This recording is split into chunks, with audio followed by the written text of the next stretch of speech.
on Mr. Reynaldo San Juan Jr. Sir Ray is the current Executive Director of Bantok 6.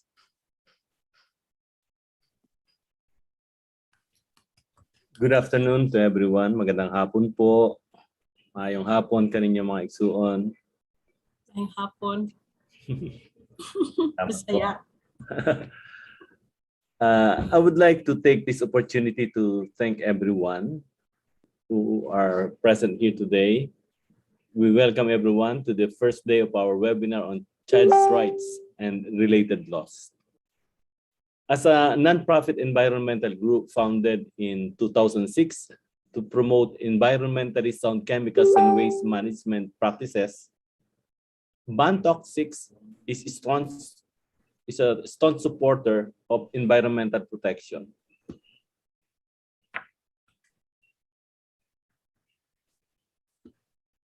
Narinig niyo pa ako? Yes. Yeah. I lost my camera. Okay. We are committed, as Bantok is committed to the advancement of environmental justice to protect vulnerable populations with a special focus on women and children. Bantok 6 has been working on mercury and mercury contaminations.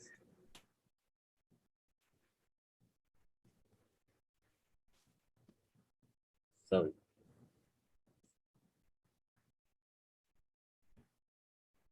Bantok 6 has been working on mercury and mercury contaminations for years, along with communities, academic institutions, and government agencies. Our work focused primarily on mercury management through effective legislation and community participation. Through policy engagement with government agencies and policymakers, programs on the ground with communities, and toxic-free school program with students. We've also worked to raise awareness about dangerous chemicals and chemical management at all levels. Pursuant to Republic Act number 10661, an act declaring the month of November of every year as the National Children's Month, Bantok joins the Council for the Welfare of Children in celebrating the 2021 National Children's Month from November 1 to 30, 2021 with the theme New Normal na Walang Iwanan, Karapatan ng Bawat Bata, Ating Tutukan. Just a simple review of the past activities of Bantok with regards to this month-long celebration of National Children's Month dito po sa ating masa. Last year po, during this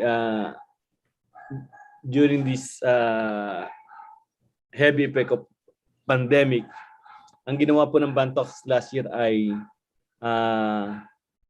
nagkaroon po kami ng drive para makalikom po ng mga budget and other assistance sa mga natulungan na namin dating mga withdrawn child laborer po sa Cam Norte. So yung isang project po ng Bantok sa artisanal small scale gold mining communities, we try our best na with the help of DOLE, DSWD, and with the support of US Department of Labor and ILO, ay nagtulong-tulong po na makapag-withdraw ng mga bata po na nagmimina sa Cam Norte. Pero dahil po sa pandemic ay napilitan silang bumalik para tulungan ng kanilang mga magulang o maghanap buhay ng ibang hanap buhay dahil nagsara naman po ang mga minahan. So that's what we did last year during the month of Children's Month. Nagkaroon po kami ng pagkolekta ng pera at mga pagkain at gamit para po makatulong sa mga bata. So that's what we did last year. This time, the occasion aims to promote the protection of all children and their rights, provide practical support to parents and caregivers on how to care for children and themselves during the pandemic, empower children to protect themselves and report experience of abuse, and guide various stakeholders to efficiently deliver the expected roles and functions. As we are committed to the advancement of environmental justice and human rights that includes women and children's rights, we in Bantoc 6 follow and document certain guidelines or ethical conduct in reporting children's affairs. It is important to follow basic principles of effective communication with children and to establish a safe and comfortable environment where the children can feel safe and protected. Some children move into and are maintained in exploitative situations as a result of parental actions, or in some cases, parents or carers are at least complicit in the exploitation itself. We would like to express our deepest gratitude for all the invited speakers and to you participants, and also our gratitude for the Swedish Society for Nature's Conservation support and guidance for this event. This event won't be possible without their help, your help and contribution. We are grateful to everyone who is here with us today. Let us continue our mandate to protect the vulnerable populations, especially children, from the adverse effects of toxic chemicals and waste. Once again, welcome and God bless.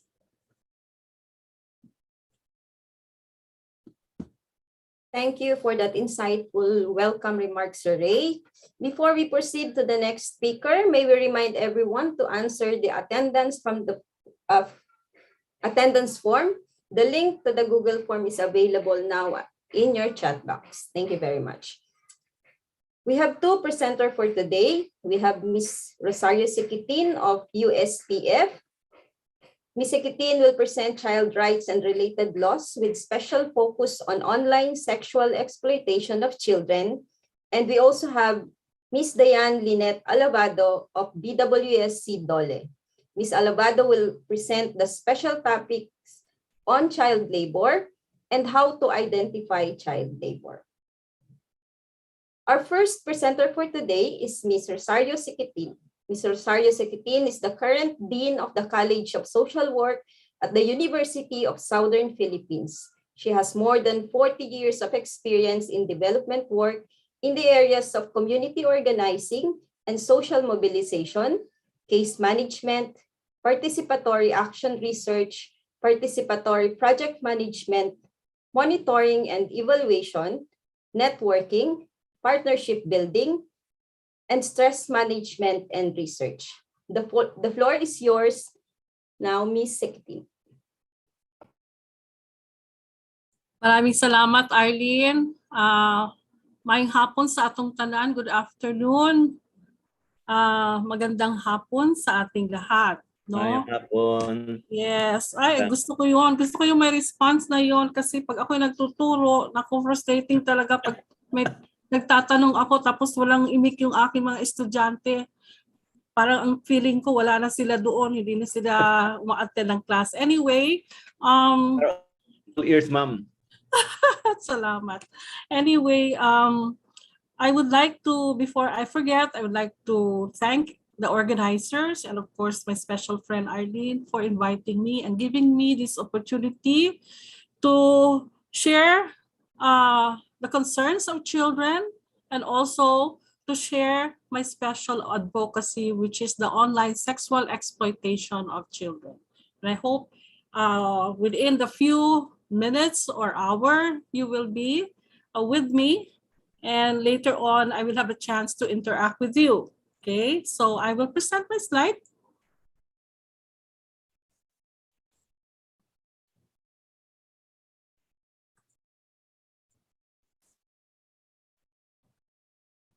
Okay, children's rights and related laws for child protection. So, pwedeng malaman, pwedeng nyo ilagay sa chat box, pero actually hindi ko makita ang chat box. Pwedeng somebody will read that chat box sa mga responses. No? Is anyone here against children? Can I read a yes or a no? Or are you for children? Use the chat box, it's free. Meron bang sumagot? Marami bang yes? So sana maraming yes. We are for children. Pero, when are we acting against children? So ano yung mga ginagawa natin na nakaka-damage sa mga bata, nakakapahamak sa mga bata? Ayun, makikita ang chat. Yes po, okay? What are being done by adults, by people around us, na masasabi natin na nakakapahamak sa mga bata? Okay? I hope you are aware of what's happening right now in our society with regards to children. I suppose meron tayong mga estudyante, meron tayong mga teachers, no? Meron tayong mga NGO workers, meron tayong mga stakeholders, duty bearers, no? Can you just chat a few lines? What is happening to the children? What is happening against the children? Wala. Exploited. Yes, very good. Abused. Yes. Ano pa? Cyberbullying.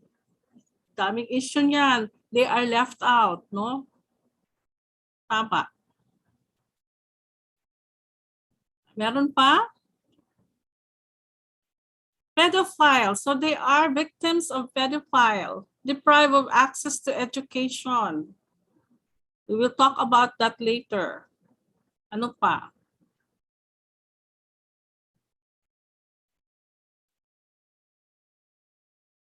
Child labor. Okay. Child labor. Tama. No space for them to breathe. Oo, lalo na nung quarantine. Period.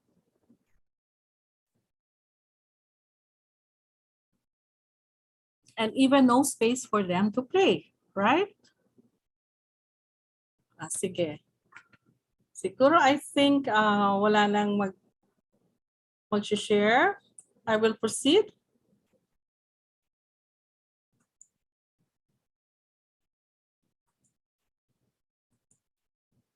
So, anong definition ng child? So, in the Philippines, ang ating law defines the child as a person 18 years of age below, no? Or those over 18 years of age but who are unable to take care of themselves. Hindi nila kayang alagaan ang sarili nila or protektahan ang sarili nila from abuse, neglect, cruelty, exploitation, or discrimination because of mental, physical disability or condition. So just bear in mind na it doesn't mean that you are 19 years old, 20 years old, but meron kang kapinsanan, meron kang learning disability or mental disability, ika-classify ka as adult. You are still considered a child. Kumusta na ang mga bata ngayon? So tingnan natin ang presentation ng UNICEF. Please tell me if you cannot see the video. Kita? It's playing now. This is the story of the Filipino child, how they live, learn, play, and experience their world.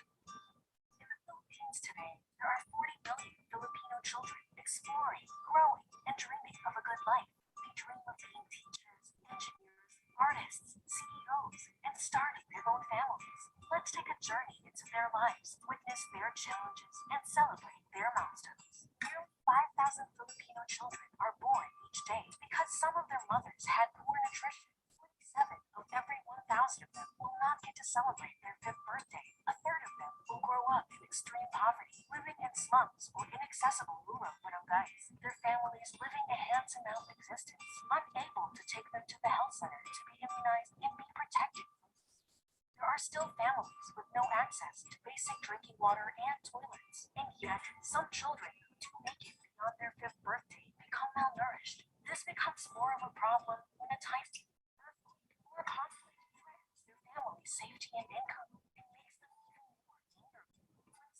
children enter their third year, only less than half of them get to enter daycare, while the remaining half will learn their colors and ABCs and go on to formal school. Those who did not have access to early learning drop out because they are not ready for big school. As they make new friends and face new challenges in elementary and high school, many of them are bullied and hurt by their friends, teachers, or even by their own family members with whom they ought to feel the safest.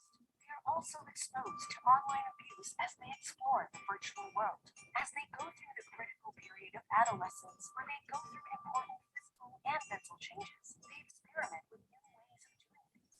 Those adolescents who do not receive love and support from their friends and family experience mental problems, become pregnant, or are recruited into groups that take advantage of them. Further, the current laws must be improved to protect children's rights. The good news is we don't need to reinvent the wheel. We know what it takes to let children live out their full potential. To make a difference, we have to continue to improve laws for children, build the capacity of government workers serving them, and make sure we have the right information and resources to respond to their needs. As a society, each one of us has a responsibility to ensure that all are heard and children do not experience violence, abuse, neglect, and exploitation. Because every child has the right to grow up healthy, educated, and protected to help them lead a fulfilling life.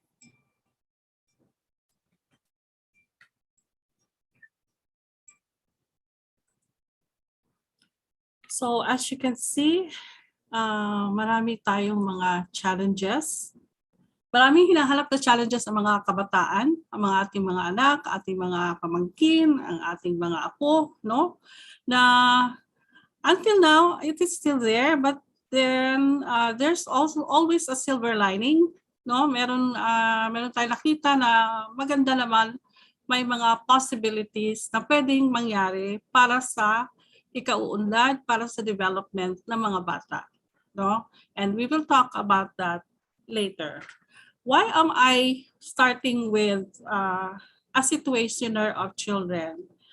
I'm starting with a situationer, or what are the conditions of the children, because of their condition, the laws, pertinent laws on child welfare and child protection came about. So, kumusta na ang mga bata ngayong pandemic? We have 40.44 million children, okay? Almost equal ang kanilang proportion. We have 20.79 million boys and 19.64 million girls, okay? In terms of ranges in age, almost the same sila. In terms of percentage, we have 5 to 9 years old, 11%, 15 to 17, 11%. Okay. So maraming bata, 40 million no? Based on the rapid assessment conducted by World Vision, no? The three concerns of children now in pandemic is 51% food security, no? Kailangan nilang kumain, minsan walang makain. 45% education opportunities are their concern, and 24% access to health care. Okay, poverty incidence during pandemic. There is 16.6 poverty incidence among Philippine population. The data is the proportion of poor Filipinos whose per capita income is insufficient to meet their basic needs. So they are earning but kulang yung kanilang kita para to meet their basic food, pagkain, and non-food needs like medicine, clothing, no, pamasahe, etc. This translates to 7.7 million poor Filipinos. Nationally, 31.4% of children are living below the basic needs poverty line. So to illustrate, there are 3 out of 10 children belong to poor families from the data of 2015. Okay, what is the economic impact of COVID-19 to children? So in April 2020, unemployment rate increased to 17.7%, which is equivalent to 7.3 million Filipinos in the labor force. Okay, so nawala ng trabaho. Pag nawala ng trabaho, it results to food insecurity. So 92% of the households surveyed by World Vision reported that their livelihoods were disrupted, 61% of which are either fully or severely affected by the pandemic, and 71% reported to have lost their jobs or reduced their salary, revenues, lost income, and employment due to imposition of strict community quarantine measures. Even in some universities, I think most of the universities and colleges all over the country, they have to lay off some staff, or because of the pandemic, no? Wala nang maka-enroll na mga estudyante, they cannot, their parents lost their job, they lost their income, so they are unable to go back to school. So loss of income is forcing parents and caregivers to consider drastic measures to impact the well-being of their children. So ito please take note. Because of loss of income, the parents and caregivers are considering the following, to send their children to work, including high-risk jobs. So 3% of the parents who were surveyed, are considering their children to go back to work. No? So I think this is already done by some families. And that work includes high-risk jobs. 2% expressed that they will be sending their children to relatives or institutions. So ganon din. No? They will be working with other families, with their relatives, with a promise that they will be sent to school. But sometimes promises are made to be broken. No? So 40% have used physical or psychological punishment sa kanilang pagka-aburido, no, walang trabaho, walang makain, no. They hurt their children, no, and then give them psychological challenges, no, pinaparusahan. And then 20% cannot fully handle changes in children's behavior. So they are unable to handle children's behavior because when children are in a contained environment, okay, you cannot understand their behavior. Their behavior goes awry. So, nagwawala, nagiging matigas ang ulo, nagiging attention seeking kasi nasa abnormal environment sila. Hindi sila makalabas, hindi sila makalaro, no? Loss of jobs would mean a huge increase of families with less purchasing power to buy basic needs like food and water. So I've said that before. Due to reduced income and loss of livelihood, households are not able to meet food expenses. Adults eat less than 3 times a day, and children also less than 3 times a day for meals. No? Impact of COVID-19 to health and nutrition of children based on the Department of Health data on August 24, 2020, the number of COVID cases among children in the Philippines are, so makita nyo yung meron din pala mga bata na nagkakasakit ng COVID, but I think this is underreported, no, kasi ang concentration natin yung mga adults, no. Although the recovery rate in children is high, no, with low death rate. So I'm happy right now that we are going to vaccinate children, ilang taon? 12 to 14? 12 to 17. 12 to 17. Okay.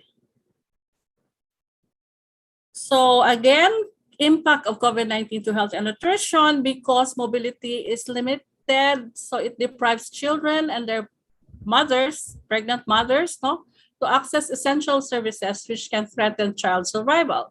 These services include, so bumaba talaga ang postnatal consultation. I haven't presented the statistics here, but according to the report, immunization is around more than 100% lower compared to 2019. delivery services, nakikita ninyo, yung iba nanganganak na sa tricycle, nanganganak sa bahay kasi hindi sila pwedeng pumunta sa ospital. Wala nang micronutrient supplementation which is usually done in school. No? Meron silang supplementary feeding. Deworming is also very limited, and growth monitoring program and nutrition education and advocacy. Everything was in a standstill. So DOH recorded a decrease of 73,317 fully immunized children in the last quarter. Ito yung sinasabi ko versus 2019 first quarter. So there is a rise in malnutrition considering the number of children across the country who rely on supplemental feeding. So dati ang mga bata nakakakain ng breakfast sa eskwelahan, ngayon hindi na. Impact of COVID-19 to the mental health of children. So this is very, very important because we have less focus on the mental health of children. We thought the children are really very resilient, so hindi natin binibigyan ng mga atensyon. Pero 54% of children express negative emotions such as sadness, fear, and worry. So they're also anxious. 41% of children confirm that caregivers have used either physical and psychological punishment. So ito'y matinding data, no? So dapat siguro bigyan ng pansin. 84% of children felt worried for themselves and their families, and 19% of children are unaware or unsure about child protection services. They're not aware of it. So among children with disability, hindi sila nakakapunta sa kanilang check-up o sa kanilang special ed classes sa public school, no? Children staying in center, institution, temporary shelter express their fear of the current health situation and worries for their family safety. They also express sadness for being away from home. Hindi na sila nabibisita ng mga parents nila. And then, of course, there is the imposition of the quarantine measure. That's why hindi pwedeng lumalaw ang mga parents, no? So furthermore, adolescent claims experience missing meals due to lack of appetite and irregular sleep patterns. So affected talaga from children, adolescent, and adult sa nangyayari ngayon sa pandemic. Okay, impact to education of children. 21% of children respondents are either unwilling or unsure to attend school face-to-face or blended, given the classes already started.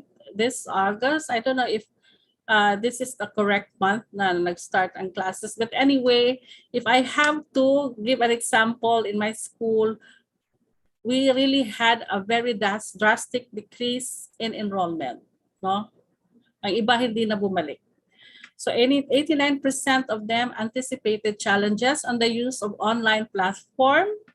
Yes, that's true. No, 38% do not have access to internet. The parents likewise indicated unavailability or slow internet connection, lack of gadget, ineffectiveness of online platform, and their top concerns regarding distance learning.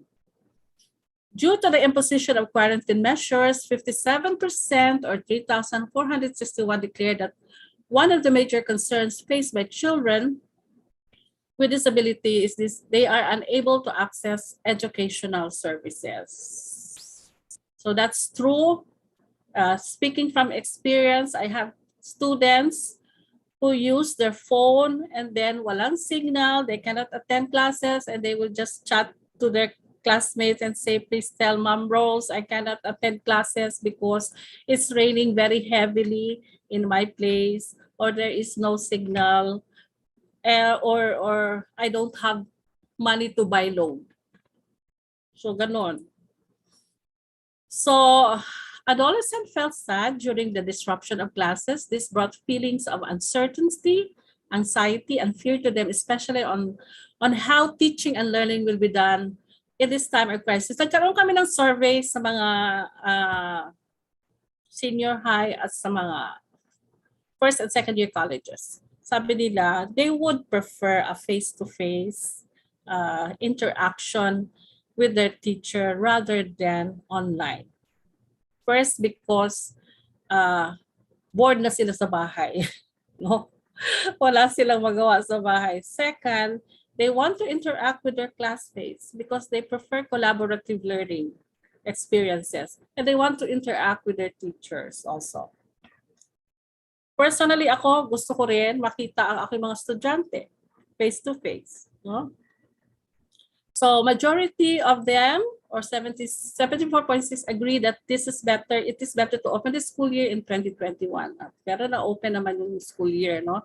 So accordingly, they see that the reopening of schools will be a threat to them as they may contact the virus. Although some of them are apprehensive din, natatakot din sila mag-open ang school baka kasi sa virus. Pero ngayon, I think CHED has required us sa mga schools, HEI, higher educational institution, if we are going to do face-to-face, our students should be fully vaccinated.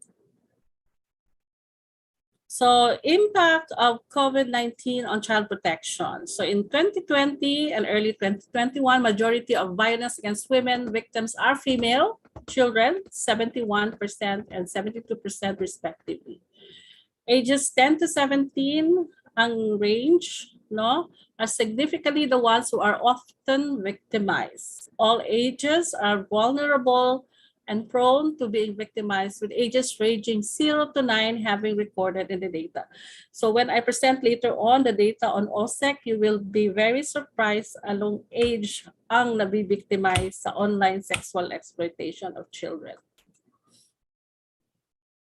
Okay, so there are 93% of violators are male children. 97% ages 12 to 17 are mostly to commit crimes. Sa mga CICL nito, children in conflict with the law, no? Male children are most involved in violating the laws than female children, no? Another concern which came out from a research that I have, I was the advisor of this particular research, we learned, no, that children who are apprehended as CICLs or children in conflict with the law, majority, if not all of them, experience police brutality. And this is very much a concern. Why? Because children, according to our laws, should not be even exposed to adult prisoners or suffer violence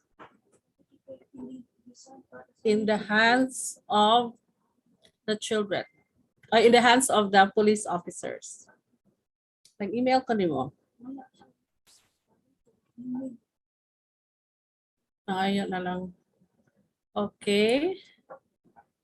Cases are generally violation of ordinance. Ito itong mga violence ng mga bata. Violence of ordinances, committing status offenses, curfew, truancy, parental disobedience, anti-smoking, drinking, etc. Yung study namin is children involved in drug-related crimes. Ginagamit ng mga bata pagbenta ng mga still going on, I tell you. Lalo na ngayong pandemic, no? Kasi walang source of income ang mga nanay, ang mga tatay, saka mga adults. So, ang mga bata ginagamit nilang pagbenta ng mga or courier of drugs, no? So, pinakamataas ang Dangerous Drugs Act of 2002. So, what are children's rights? Okay, may I present another video?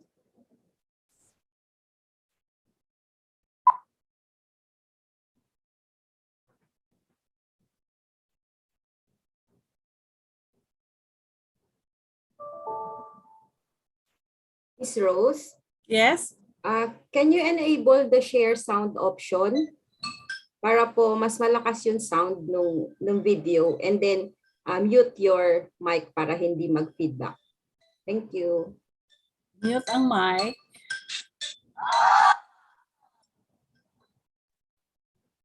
Share sound option. Saan siya i-enable? Sa microphone? click nyo po yung share sound na option.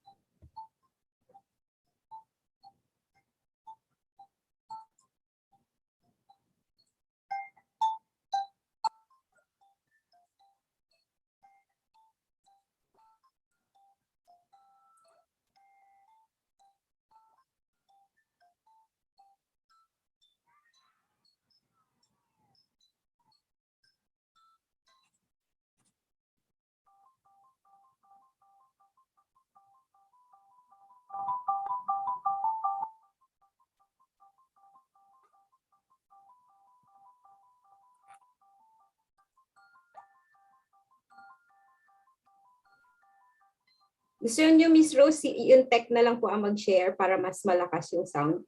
Sige. Okay. Stop ko ang share.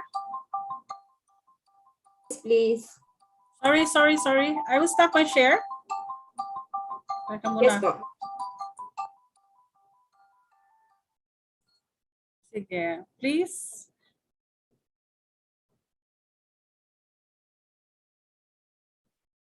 Sorry for that.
Miss Rose, nakamute ka po. Okay. So do you hear me? Yes, loud and clear. Okay, now we will go to, we have seen the rights, but it is also very important to be mindful of what are the principles behind those rights, no? First of all, we have what you call the right to life, survival, and development, which is Article 6, if I'm not mistaken. Yes, Article 6. All basic needs of children should be met. Development of the physical, emotional, social, mental, and intellectual aspect of the child. Highest possible standard of quality of programs and services. So the best interest of the child must be taken into consideration when we are planning programs and services for them. They have to go to school to develop their physical, emotional, and social, mental, and intellectual abilities, no? So all basic needs of the child should be met: food, clothing, shelter, medicine, education, etc. Non-discrimination and inclusion. Article number 2. All rights apply to all children. Inclusiveness ito, no? Without exception regardless of age, sex, ethnicity, skin color, religion, language, ability, or status in life. So we celebrate diversity also with children.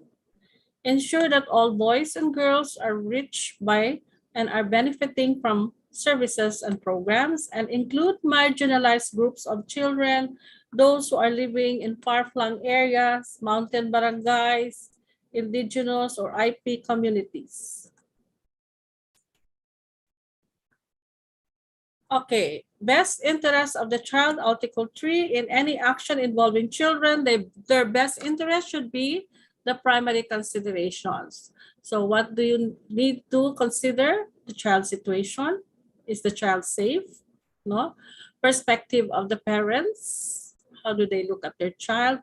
Perspective of experts, psychologists, social workers, laws and policies, child's point of view, and short and long-term consequences. Minsan kasi, yung point of view ng mga bata, hindi natin consider. Sasabihin natin, sasabihin natin, wag ka nga makialam, wag ka nga magsabid ka ng mga kung ano-ano kasi may gatas ka pa sa bibig. No, just listen to us. We are the most adult na kami, no? Kami matatanda na alam namin ang anong mas mabuti para sa iyo. Okay.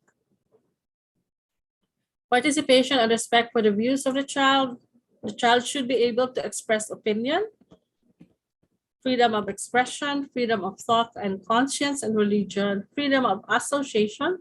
So pwede silang maglaro with other children, and also join child or children organization, no? And of course, protection of privacy. Okay, there are different laws in the Philippines. I'm sure some of you are familiar with this, and then you can just Google them if ever. Bakit ganito? So we have PD 603, Child and Youth Welfare Code of 1974. Sa panahon ito ni Marcos, no? 7610, Child Protection Act of 1991. We have Inter-Country Adoption Law, which is the foreign adoption, and then we have the local adoption, domestic adoption law.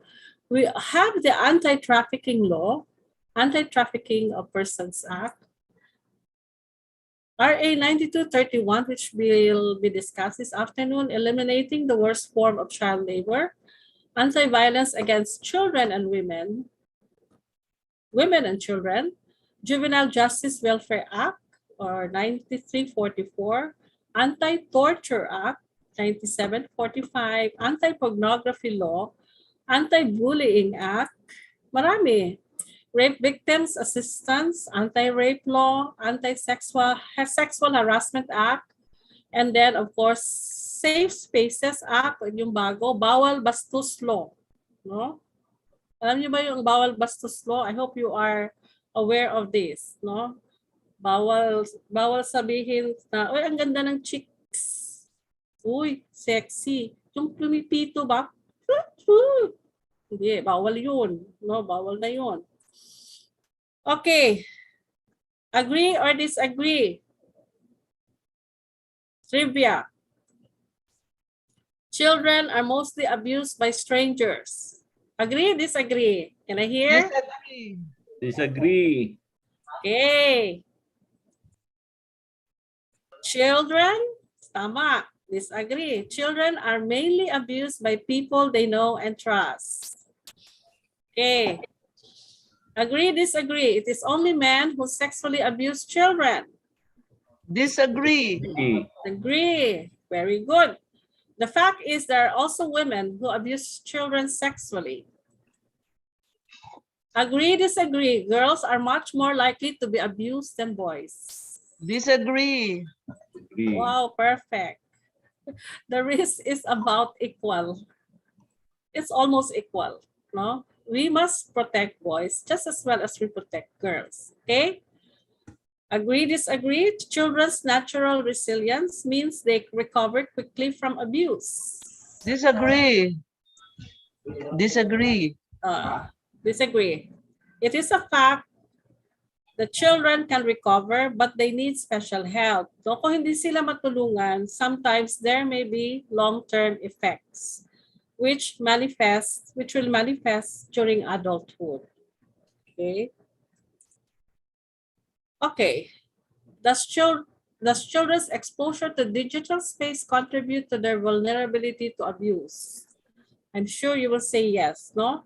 So according to the online child protection survey, 37% of 468 children and youth respondents admitted to connecting with strangers via social media. O mga kabataan, meron ba kayong nami-meet na mga friends sa social media na hindi nyo kilala? No? So careful kayo. 30% receive sexual materials via social media sites, yung mga pornographic materials. Bigla na lang lalabas sa inyong FB o sa inyong account. 50% who got sexual content message did not report the incident. Bakit hindi nire-report? Nahihiya? No? Baka sila ma-blame na, oy, nag-access ka ng pornographic materials, kunwari ka pa. Sabihin ganon. You report, ladies and gentlemen, you report those sexual content or messages or offensive messages that you receive. So based on Bantay Bata data, they have accounted over 200% increase in the volume of calls received and attended during the imposition of the ECQ. So ang laki ng increase, 200%. Reports calls include child abuse and other child-related concerns like custody issues and those needing psychosocial support or psychological first aid and counseling. Kaya kami sa mga social workers, meron kami what you call psychological first aid group, no? Na ma-access kami online. Okay? Furthermore, Bantay Bata said there was a notable increase in reports and counseling recorded, especially via Bantay Bata Facebook. There is an average of 6 cases per day, which is 100% increase. From the Department of Justice and Office of the Cybercrime, there is an increase of 264 in the reports of online sexual exploitation of children. This covers 279,166 cases for the period of March 1 to May 24. 2020 pa to na data. I'm sure this is more than today, no? Compared to 2019 na 76,561 lang. So can I please play this online sexual exploitation of children? I will stop. There are two video that I want you to see because I want you to be aware, especially our youth, no, about this.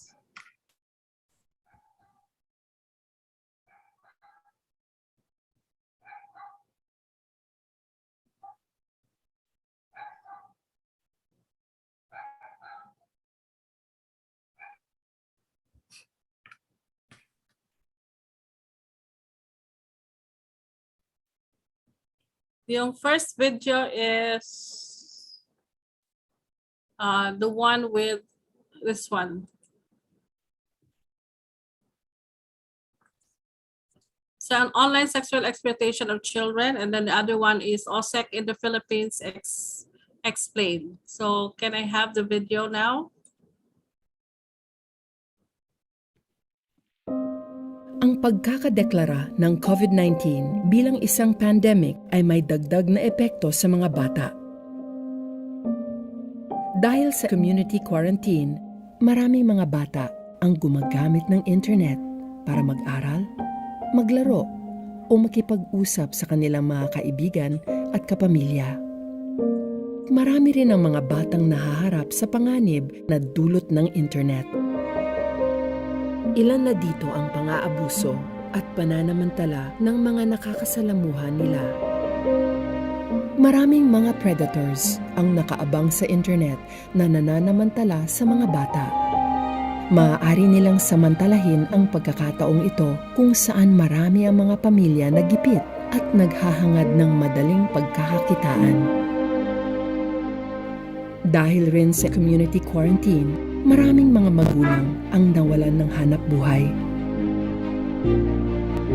Ang kakulangan ng trabaho ang maaaring magtulak sa mga ito na gamitin ang internet upang kumita sa pamamagitan ng pag-engganyo sa kanilang mga anak na maghubad at mag-perform sa harap ng camera kapalit ng pera. Ang karanasang ito ay may malaking pinsala sa pag-iisip at pagkatao ng mga batang nasasangkot sa ganitong gawain. Maaari din itong magdulot ng trauma na madadala nila hanggang pagtanda. Ano ang ating magagawa? Hinihikayat ng UNICEF ang mga magulang na gabayan ng mabuti ang mga gawain ng mga bata online. Huwag hayaang mabili ng pera ang dignidad at pagkatao ng ating mga anak. Kung may mga napapansin kayong kahina-hinalang gawain, maaaring i-report ito sa ating mga hotlines.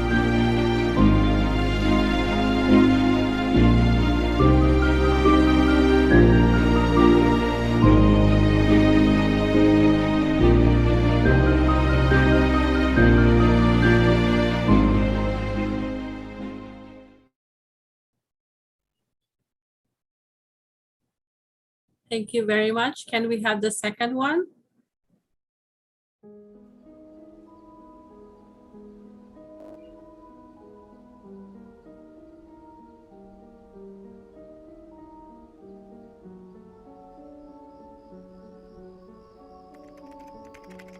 As technology advances, new online sexual crimes against children are being created.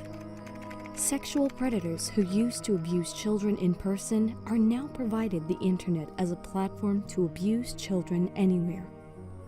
And they are usually highly adept in the use of modern technology to cover their tracks from law enforcement.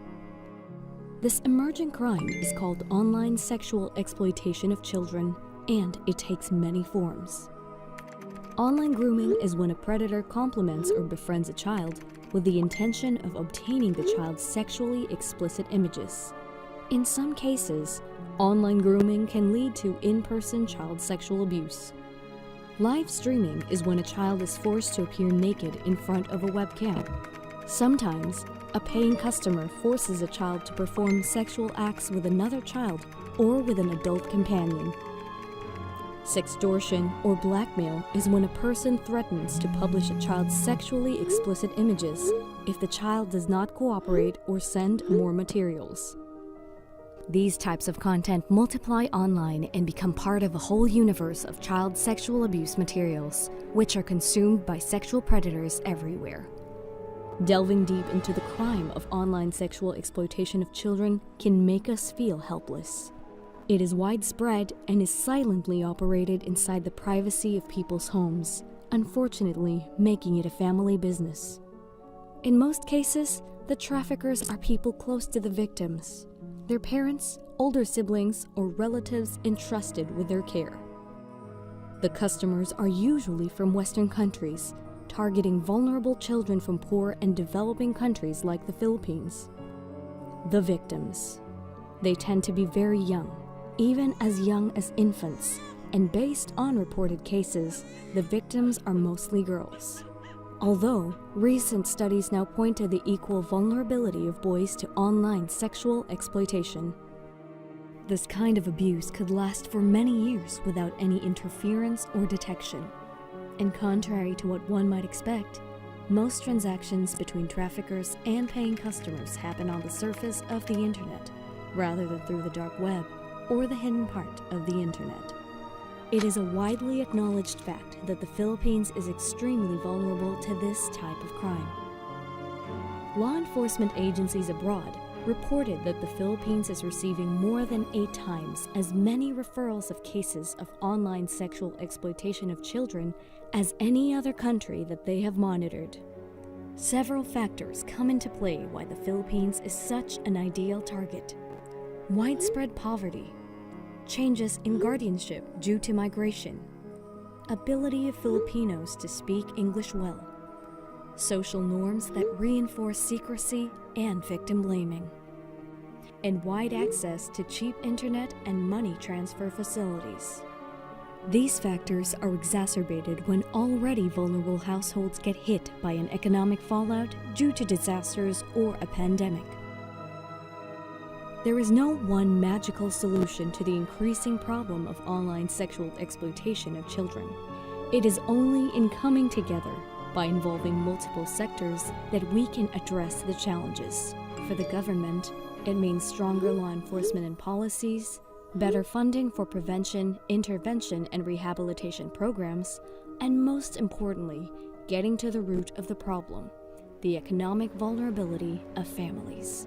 For internet service providers, tech companies, banks, money transfer facilities, and other businesses, this means taking up child protection obligations and creating innovative solutions for a safer internet.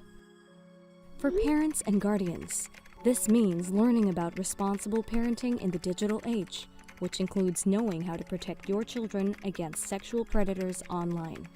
And for children and young people, this means demanding accountability from our leaders, creating safe spaces with your peers where they can freely speak up and ask for help, and taking action by reporting abuse and exploitation. Okay, thank you so much. Thank you.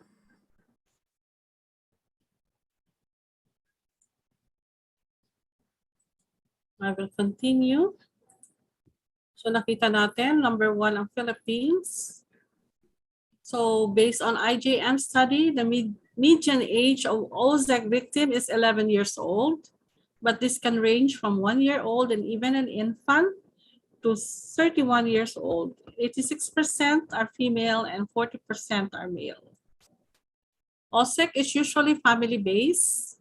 41% of the perpetrators are biological parents and 42% are other relatives.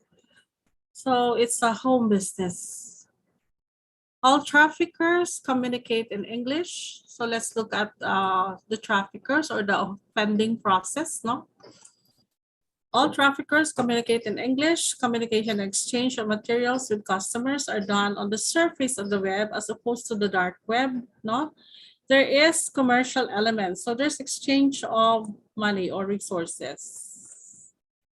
Okay, what about the perpetrator or the offender? Usually male, ranging from 40 to 70 years old.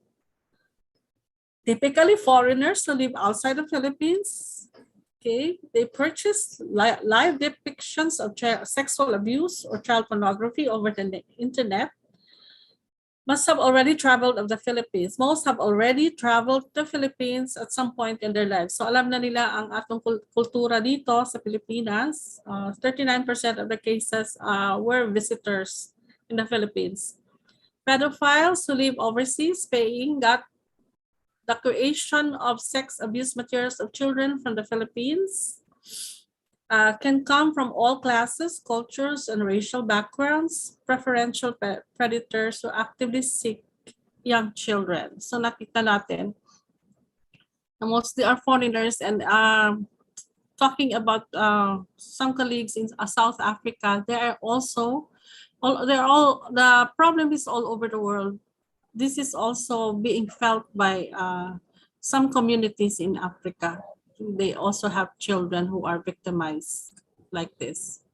So what can we do? Although the video already presented to us some suggestions on what can we do, no? I would like to ask you, let's start here. What can we do? What can you do as students? What can you do as teachers? What can you do as parents? What can you do as stakeholders? If this is going to be a workshop, we should have a workshop sana so that each sector will be able to verbalize and share the things that they see fit so to combat online sexual exploitation of children, as well as child abuse, and of course promote child protection. So let me see the chat. Okay, do we have questions? Good afternoon. You may ask, you may have send your questions on the first presenter using. Okay, so I'm interested from the youth sa mga kabataan. Anong pwede niyong gawin para maprotektahan ng mga bata? Kabataan, youth, kayo ang pag-asa ng bayan. Ano ang ating magagawa? Ang inyo, be aware of the rights, educate people, especially the youth. Yes, that's right. We have actually, you can access World Vision. They have downloadable, I think, OSEC material, which you can share in your school, no? In one of the subjects, siguro social realities, or kung meron kayong subject on Philippine realities, or pwede ninyong i-integrate sa curriculum. No? Be aware of the rights, educate the youth about OSEC, yes. What about the others? Educate parents and children. Yes, you might be aware that here in Cebu, there's a certain barangay or a certain municipality where OSEC is very rampant. And sometimes they are already very, ang tawag nito, defensive. Pag nagpunta ka doon at mag-interview ka doon, mag-conduct ka ng research, they don't allow you to go there anymore. Mag-spread po ng information that could increase the literacy po ng mga bata towards the issue po so that they can avoid dangers. Po, same with their parents po. Yes, it is two-pronged, the children and the parents, or the caregivers or the guardians who are taking care of the children, no? Sa school ninyo, pwede mag-download kayo ng yung mga downloadable naman yung mga videos, pwede ninyong i-present sa school. Isang project yan, no? Our organization is conducting conferences of child's rights, including child labor. Yes. Okay. Can you please include also online sexual exploitation of children? Because this is a sort of a child labor then, aside from trafficking. O, sino nakikinabang sa kanilang, yung binibigyan sila ng pera, di ba? Ang parents ang nagko-collect sa ML, Luwiller, or Palawan pag nagbayad na yung foreigner. O, gumagamit ng kanilang earnings, if you call that earnings, ang parents, no? Or those who entice them, not all parents naman, but those who entice them into doing that, OSEC. Okay? Very good, Rebo Salvosa. Thank you very much that your organization is into child's rights. Okay, any questions? May mga clarification? I will stop share. Teka muna, ano ba sunod? Okay, just reflect on this. A child's life is like a piece of paper, very fragile, on which every person leaves a mark. That mark can be forever. That mark can be hurtful, but also that mark can be beautiful and joyful. So let's make this a happy journey for each and every children in the Philippines. With that, I think okay. Thank you very much for your attention. And if you have any question, I would welcome them. I will stop share muna, ha? Daghang salamat, Miss Rose, for sharing your knowledge and insights on child rights and of Walang course, this anuman. special topic on OSEC. So for our participants, we will now open the floor for anyone who wishes to ask questions about Miss Rose's presentation. You may send your questions using the Zoom Q&A portion.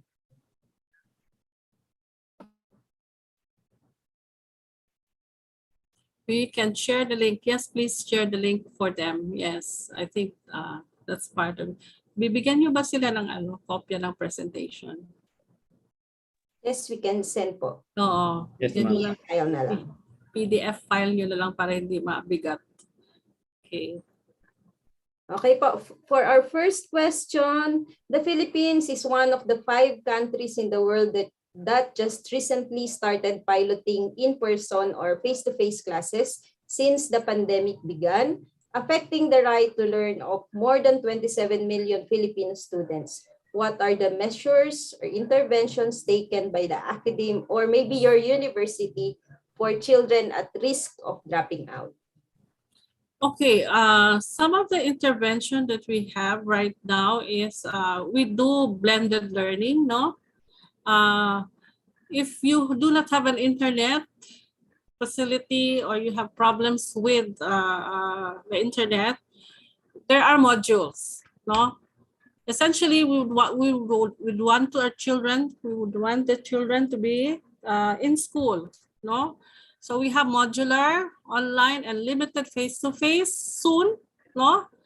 And some schools, like my school, have advised teachers not to be too strict in attendance and submission of requirements, as this discourages children to go to school or drop out of school. So we also have tuition subsidy for those who are good performers in the school, and then leniency in paying school fees. So kung may mga, like for example, next semester, hindi siya maka-enroll kasi meron pa siyang balance, pwedeng mag-promissory note, no?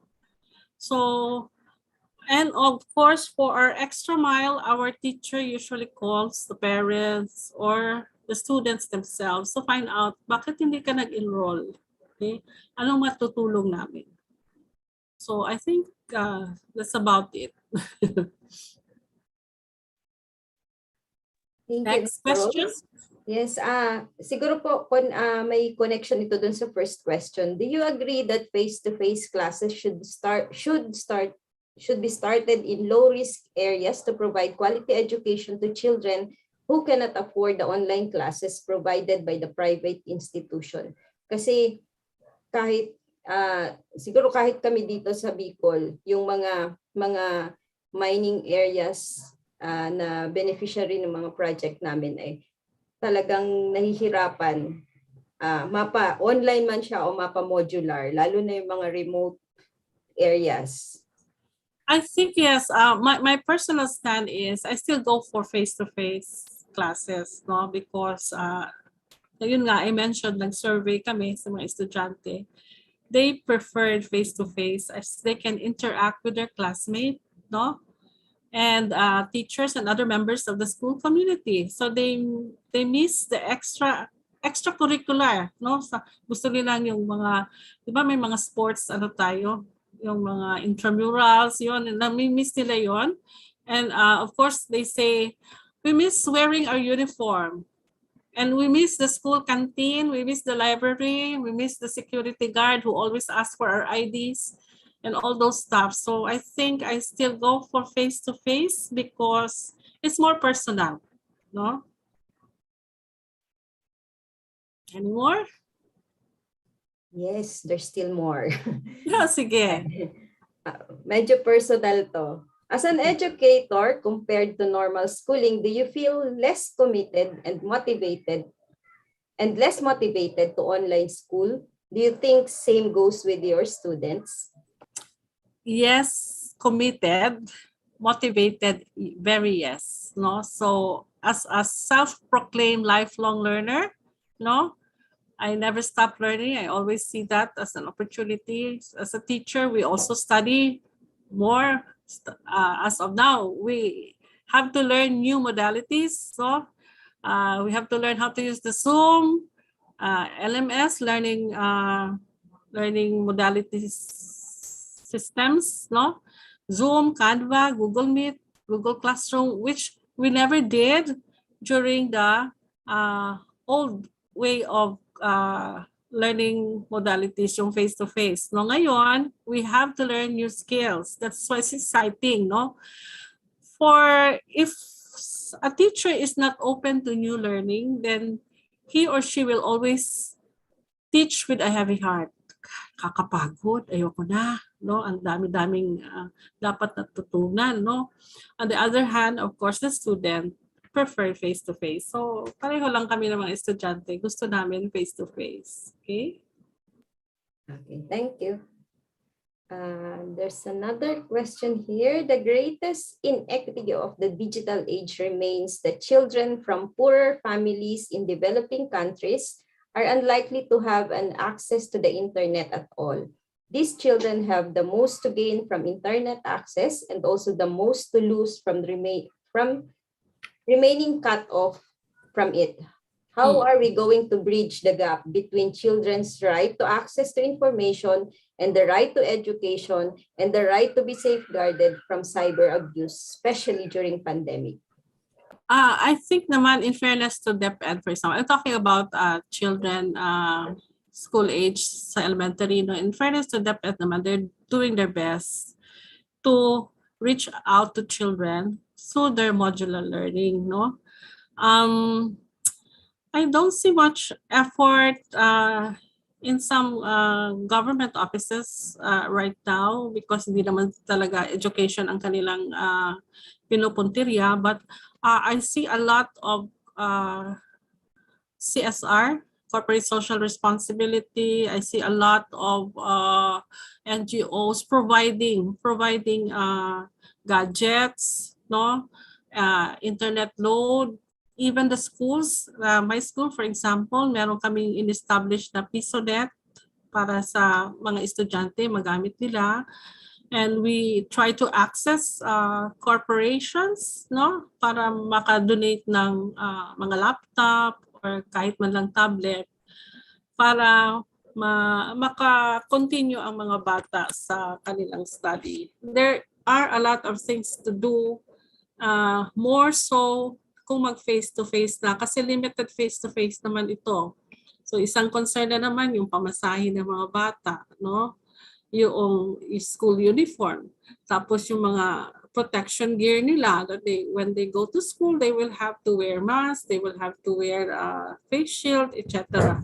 So ito maraming, this can only be actually addressed if government, civil society, and the NGOs, communities will work together for the best interest of the child. Did I answer it right? Thank you, Ms. Rose. So for our second to the last question, is Republic Act number 11469 or the Bayanihan to Heal Us one act responsive to children and their rights, as stated in the Article 6 of UNDCR, that any action involving children, their best interest should be the primary consideration? Okay. Marami tayong mga laws on children, no, to safeguard their welfare and to protect them. Yung pagpasok ng COVID-19, this is my personal opinion, no? Do not quote me. Little attention was given to the concern of children. For example, no? Yung access ng mga bata sa recreation nila, yung access nila to school, no? If we talk about children with disability, they have no access to their doctors, to their treatment, to special education if they need that. children living with HIV has no access for their treatment, no? Even the distribution of relief packs, no, na dapat nutritious para sa mga bata, pero pag tinignan niyo yung relief pack, parang puro betsin ang nakalagay, hindi siya healthy, no? And of course, because of the quarantine, there is no access to help desks, even sa barangay, no? So the law in itself is has good intention, but there is still a lot of things to do when it comes to focusing on children. Okay, thank you, Ms. Rose. Siguro po kahit naman personal opinion nyo yun, marami siguro mag-agree dun sa Kasi sinabi. mental health, sinasabi ko, ang mental health number 1. Walang mental health services for children. Ay, eto na nga po yung last question natin. Do you know of any government program responsive to the mental health problems of children as stated in Article 6? Okay, no, there is this prevalence of mental health disorder among children, meron. Pero with only ilan ba?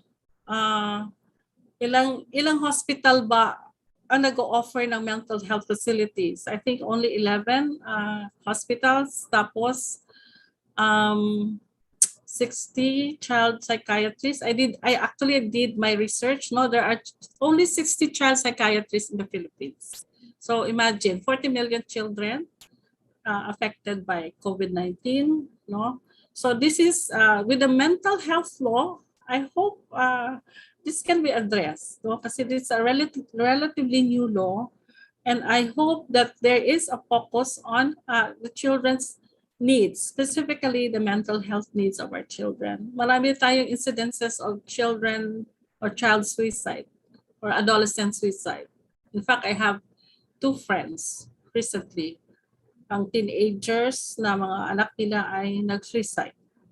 So it's very, very alarming. Okay? So maybe ang mga eskwelahan magbigay ng mga programs and services that will address the mental health of the students. Lalo na ang mga students ngayon is very challenged, no? Meron akong mga estudyante na they really get upset if they cannot attend the class because of slow connectivity. I told them it's okay. I know the efforts that you made, that you want to attend class, but just get updates from your classmate. And I'm not really very keen on attendance. Just produce the requirements that I want you to produce. That's all. You don't need to attend my class regularly. Okay, Sana thank all ganun ang teacher. Okay, that's all for our question and answer session. Sana all ganun ang teacher. Iba akong teacher, may pagka-weird ako eh. I don't believe in grades. So for our dear participants, if you have more questions, feel free to send us an email at comms@bantalk6.org, and we'll send it over to the speaker, and they will email it back to you. Okay. Sure. Again, thank you so much, Ms. Rose. Daghan It's a great salamat. pleasure. I hope you enjoy as well as I did. Okay. Salamat. Walang anuman. Thank you so much. And please invite me again next time. Mental health naman ang aking topic. Sige. Sure po. Sige. Okay. Pwede na ako mag-exit? Yes, Ms. Rose. Thank you so much. You're welcome. Ako ha. Okay po, so our time for Q&A session is up. Again, if you have more questions, feel free to send us an email at comms@bantalk6.org, and we will send it over to the speaker. Before we proceed to our next presenter, we have a recorded message from Mr. Giovanni Soledad. Mr. Soledad is the current Chief Technical Officer of the International Labour Organization, South Asia, based in New Delhi, India.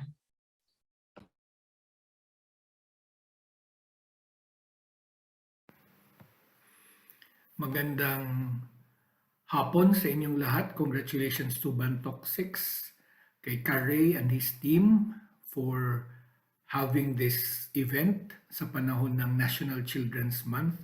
Hindi lang siya National Children's Month, by the way. It's also celebrated globally bilang International Children's Month. At very timely din ang ating tema na sa konteksto ng pag-recover natin from the pandemic, the COVID-19 pandemic, ay walang iwanan. Ibig sabihin, lalo na ang mga bata, dapat sila ay madala doon sa ating pag-recover. Alam natin, and we have experienced this na panahon ng sakuna, ng kalamidad, ng disaster, most affected talaga ang mga bata. So dapat talagang maalala natin sila at mabigyan ng aksyon ang kanilang sitwasyon sa ngayon. Nandito ako sa India ngayon. Ang aking gawain ay ang tulong sa mga bansa at mga stakeholders sa 6 na bansa sa South Asia, ang Afghanistan, Bangladesh, India, Myanmar, Nepal, Pakistan, na mabigyang ng solusyon ang problema ng child labor. Napakahirap na suliranin. Dumating ako dito noong February at gustuhin ko man na makaikot sa mga areas ko na ginagalawan ko ay hindi ko magawa dahil sa COVID-19, lalo na nung bandang Marso dumating yung very deadly and bloody na second wave ng COVID dito sa India. Yun yung nagbigay nagbigay ng buhay sa tinatawag natin ngayong Delta variant. No? So finally, last week, I had a chance, dahil nag-improve na yung situation, I had a chance to visit yung mga communities dito sa India. At pumunta kami doon sa Mica Belt na kung tawagin. Ito yung mga communities na nagmimina ng mica. Ang mica ay isang mineral na kilala sa pagiging makintab niya. Kaya siya ginagamit sa mga cosmetics, mga big branded na mga cosmetics, no, brands. Pero not only that, dahil nga may iba pa siyang mga properties, ginagamit din siya sa marami pang mga industriya. Lalo na itong industriya ngayon na naghahanap ng mga technologies na alternative to fuel and fossil fuels, no? Itong mga alternative energies. So in demand siya, kaso nga lang, very informal yung pagmimina na ginagawa, very hazardous, nakatago at walang pagkilala talaga sa human rights at mga labor standards. So nung pumunta kami sa areas nila, of course, kita yung mga bata, kasama sa mga pamilya, ng magulang, nandoon sa napakapanganib na trabaho, ang kanilang mga community, walang tubig, walang kalsada, walang school, kung meron man, ang teacher ay hindi pumupunta, alam natin yan, no?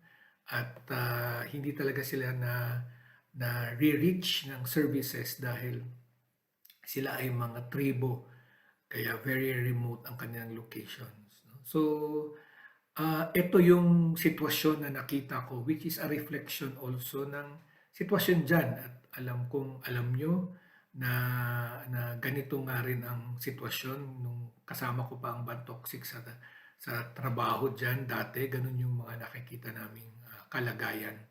But it's not only reflected in the Philippines, it's also reflected throughout the world.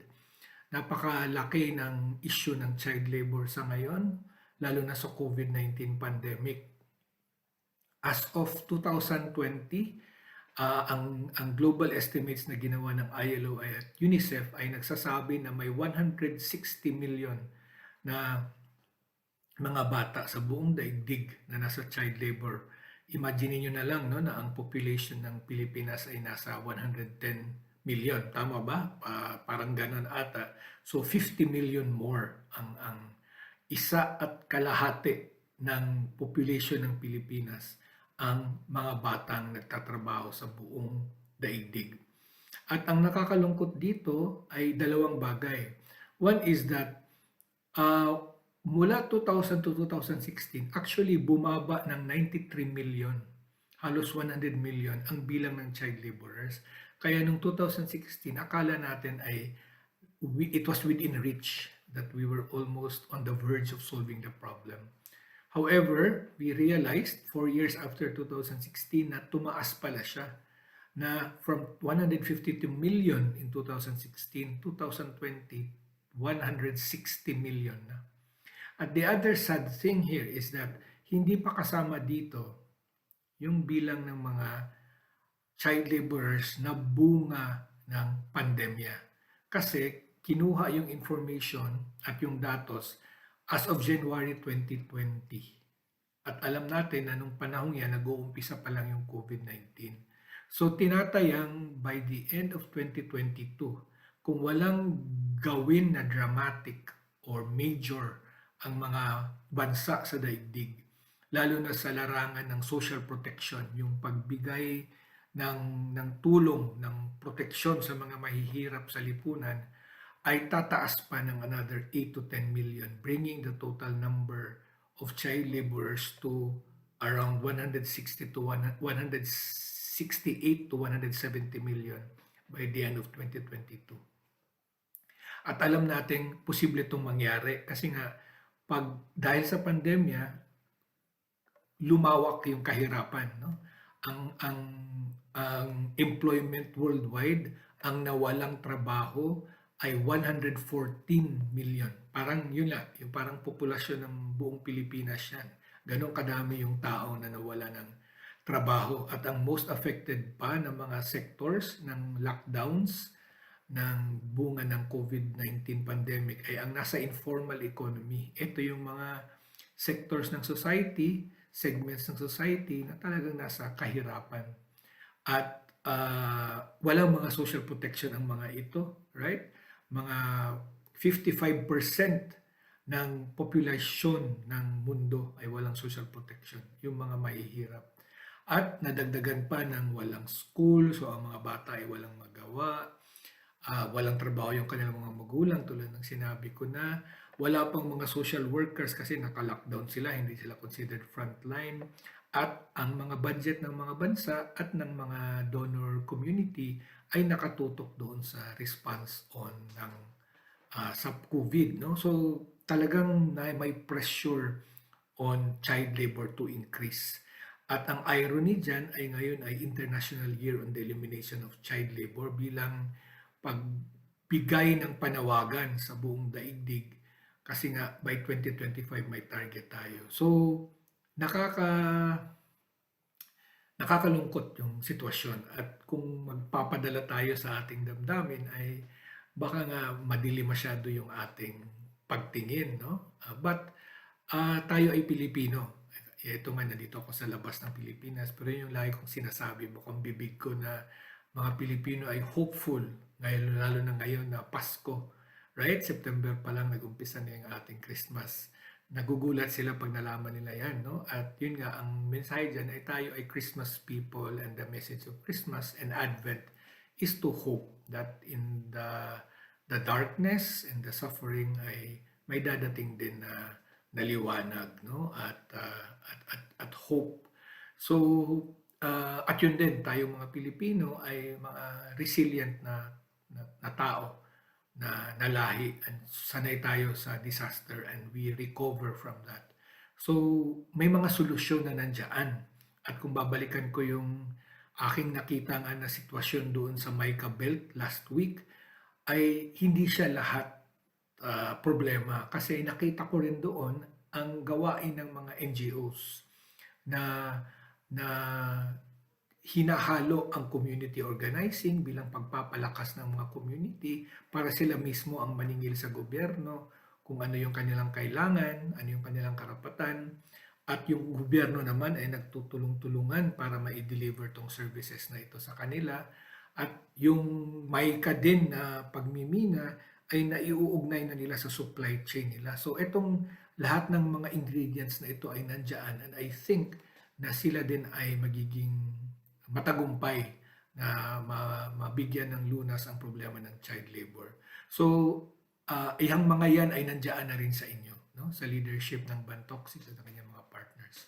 So although sa panahon ng Children's Month, Maraming suliranin ang hinaharap ang mga bata, but there's no reason to lose hope.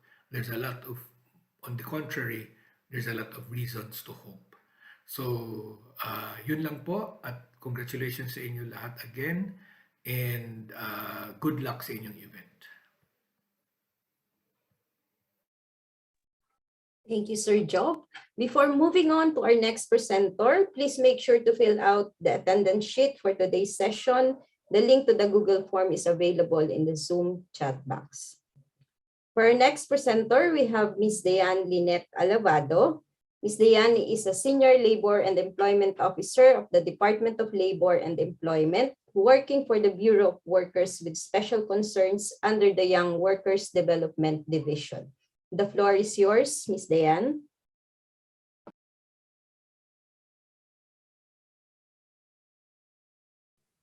Hello po, good afternoon. Hello, good afternoon. Naririnig po ba ako? Good afternoon, Ms. Diane. Medyo mahina lang po. Okay. Ito po, much better po ba?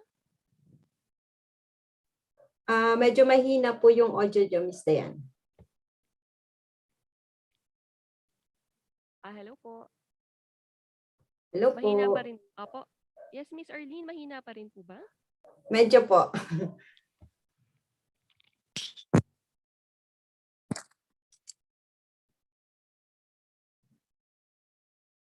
Okay.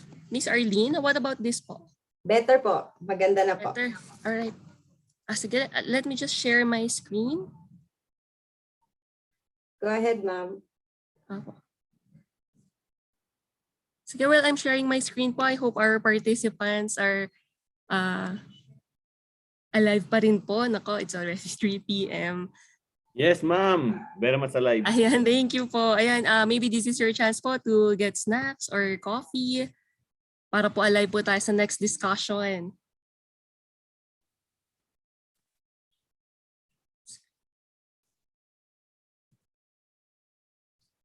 Ayan, can everyone see my screen? Yes, ma'am. All right. Okay.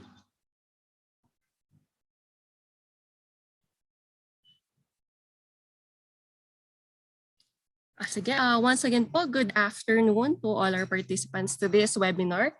Thank you very much po for our partners from Bantoxics for inviting the DOLE to discuss child labor-related laws and policies.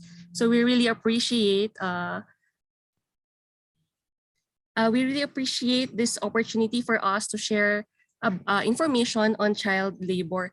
So ayan, naku, pasensya na po, hindi po ako makapag-share ng video. Medyo madilim po yung lighting sa area ko.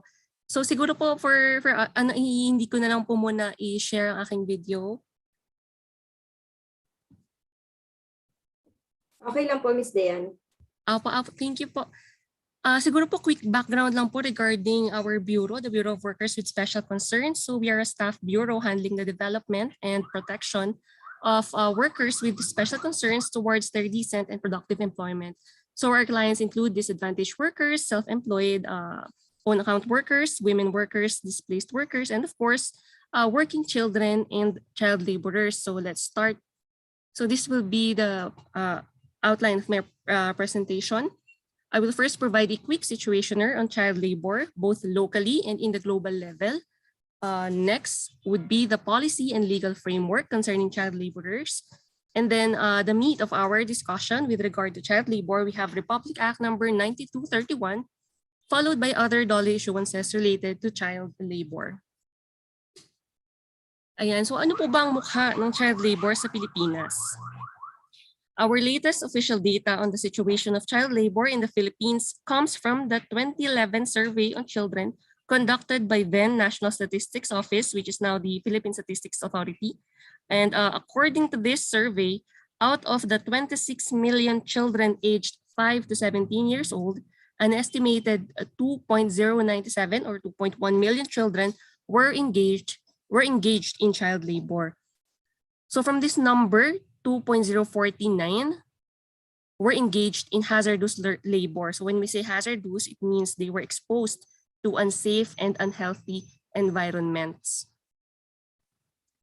where were these children located? So according to the survey, these were the top 5 regions with estimated number or incidence of child laborers.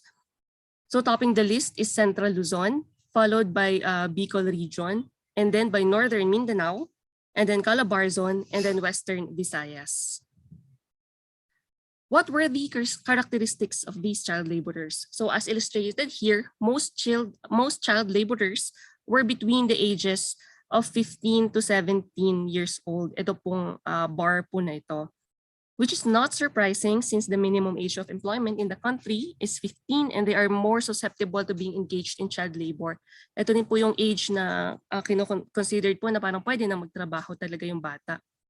Next were those age 10 to 14 years old.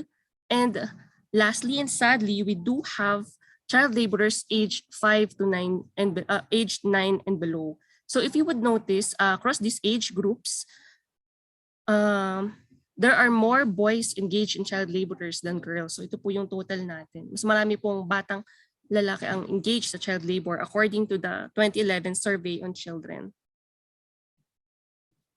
So where do these children work? In which industries are they usually engaged? So here we can see that more than half of them are in agriculture. It is at 58%. So that includes, of course, farming. We also have forestry and logging, aquaculture, animal production. Next, we have services at 35%. So ito po kasama dito ang wholesale and retail, accommodation, transportation, and storage. And lastly, we have industry at 7%, which are in mining and quarrying, waste management, water facilities, manufacturing, and construction. Ayan po yung mga examples under industry. So given that these are the industries where child laborers can be found, what are the hazards that they face? So the survey categorized it into 3. We have physical, chemical, and then biological. When we say physical, this means high temperatures, slips and trips, falls, exposure to noise, layouts that have no exit, cramped places, and basically environments which could cause injury to the child. Next, we have chemical. So when we say chemical, this means exposure to dust like silica, liquids such as oil, gasoline, pwede ring mists or vapors such as those in paints and pesticides, and gas such as ammonia. And lastly, we have biological hazards, which are those that expose the child to bacterial, fungal, viral infections, and other pathogens. Also parasites and other infections. So things that could cause diseases. As seen in this Venn diagram, some are exposed to only one type of hazard. Actually, majority of them, almost half, are exposed to physical hazards. It is at 40.2%, but there are those who are exposed to multiple hazards and even exposed to all these types of hazards. But why do children work? So earlier, Ma'am Rose Sikitin, nagpakita siya ng kanilang results ng kanilang study. Bakit ba, ano ba yung isa sa mga maaaring dahilan kung bakit nai-involve ang bata sa pagtatrabaho? Ayan, ang number 1 po dito, the number 1 reason is to help in own household operated farm or business to augment and next is to supplement family income or it is because it is important to the family well-being. So kung mapapansin niyo po dito, their main reason is to augment their family's income. So medyo family-oriented po kasi talaga tayo and ito po ang main reason kung bakit nagtatrabaho or pinagtatrabaho ang mga bata. So perhaps you would say na luma na itong data. So is it still relevant? So the DOLE in 2017 have requested from the Philippine Statistics Authority to include child labor in the collection of data for the labor force survey. So starting 2017, the PSA have included a child labor rider module in the October rounds of the labor force survey. So ayun po, right now po, we are just waiting for the official release of the results of the study from PSA. Para po magkaroon din po tayo ng updated and we can see a more contemporary picture of the situation of child labor in the country. So now that we had a glimpse of what child labor looks like in the Philippines, what about globally? So medyo pinasadahan na tayo nito kanina ni Sir Giovanni Soledad. This year po, naglabas po ng 2020 Global Estimates on Child Labor. This was published by the ILO and UNICEF. This is released every 4 years. So according to the global estimates, there are 160 million children engaged in child labor, and 79 million of them are performing hazardous work. The report also showed that global progress against child labor has stalled in 2016. As you can see here, it had been steadily declining since 2000 and plateaued in 2016 and in 2020.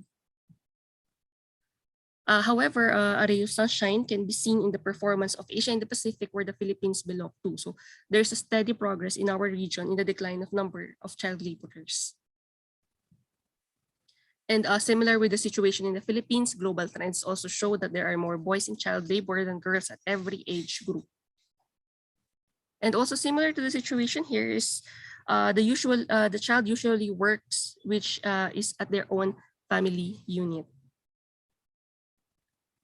All right, so now that we have an idea of the situation of child labor both locally and globally, let's proceed with the policy and legal framework. First, we have Presidential Decree number 442, or the Labor Code of the Philippines. In particular, we have Book 3, Chapter 2, Articles 137 to 138 on the employment of minors. Next, we have Republic Act number 9231 on the elimination of the worst forms of child labor. So ito po yung i-discuss ko later in detail.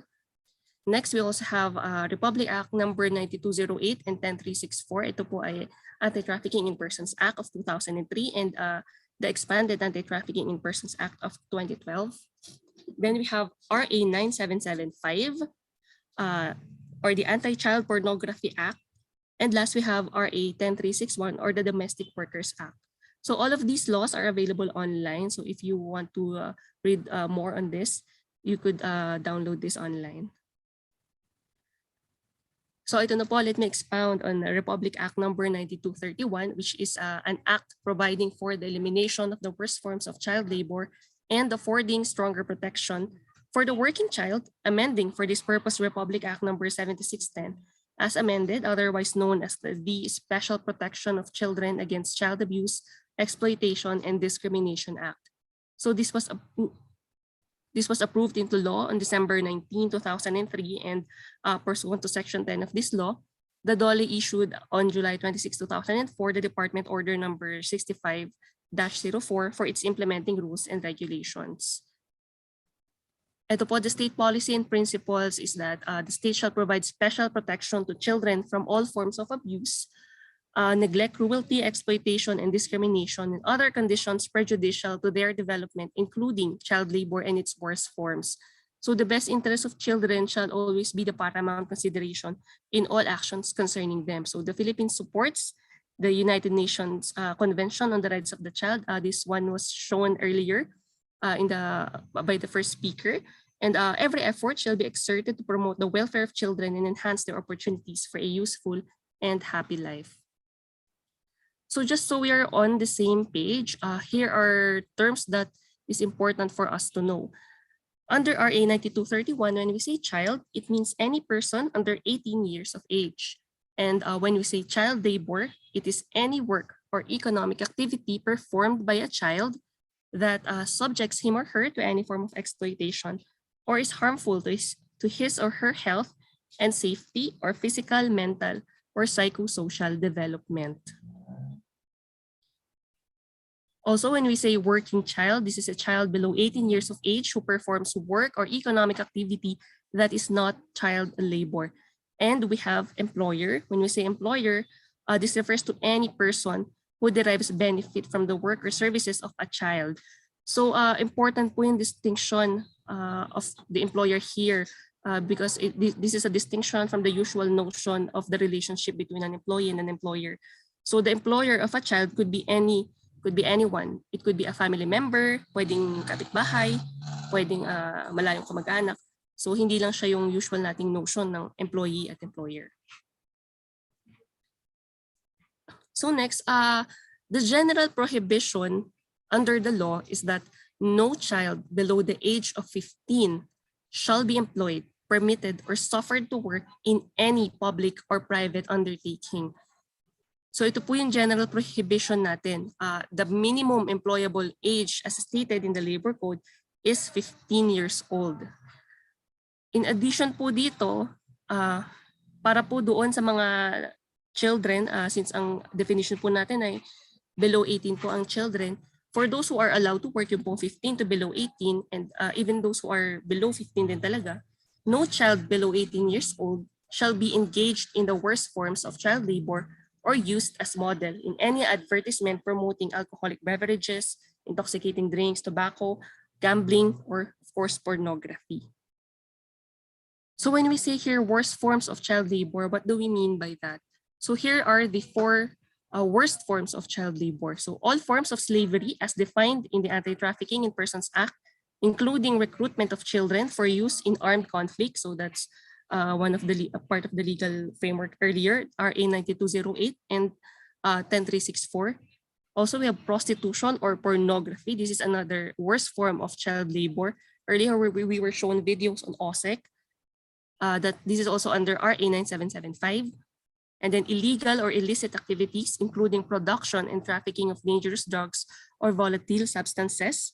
And then lastly, we have work which is hazardous or likely to be harmful to the health, safety, or morals of children. So ito po yung four worst forms of child labor. So ito po, while the minimum employable age is 15, there are exceptions to this, to the prohibition of employment of children below 15 years of age. So first, the prohibition is it is allowed for children below 15 years of age to work if the child works under the sole responsibility of his or her parents or guardian, where only members of the child's family are employed up to the 4th degree of consanguinity. So parang hanggang pinsan po yun. Next is that we have when the child's employment or participation in public entertainment or information is essential. So when we say here essential to public entertainment or information, ito yung mga advertisements, cinema, TV shows. For example, sa advertisement ng baby diapers, we cannot substitute a 15-year-old to do the advertisement. So dapat baby talaga.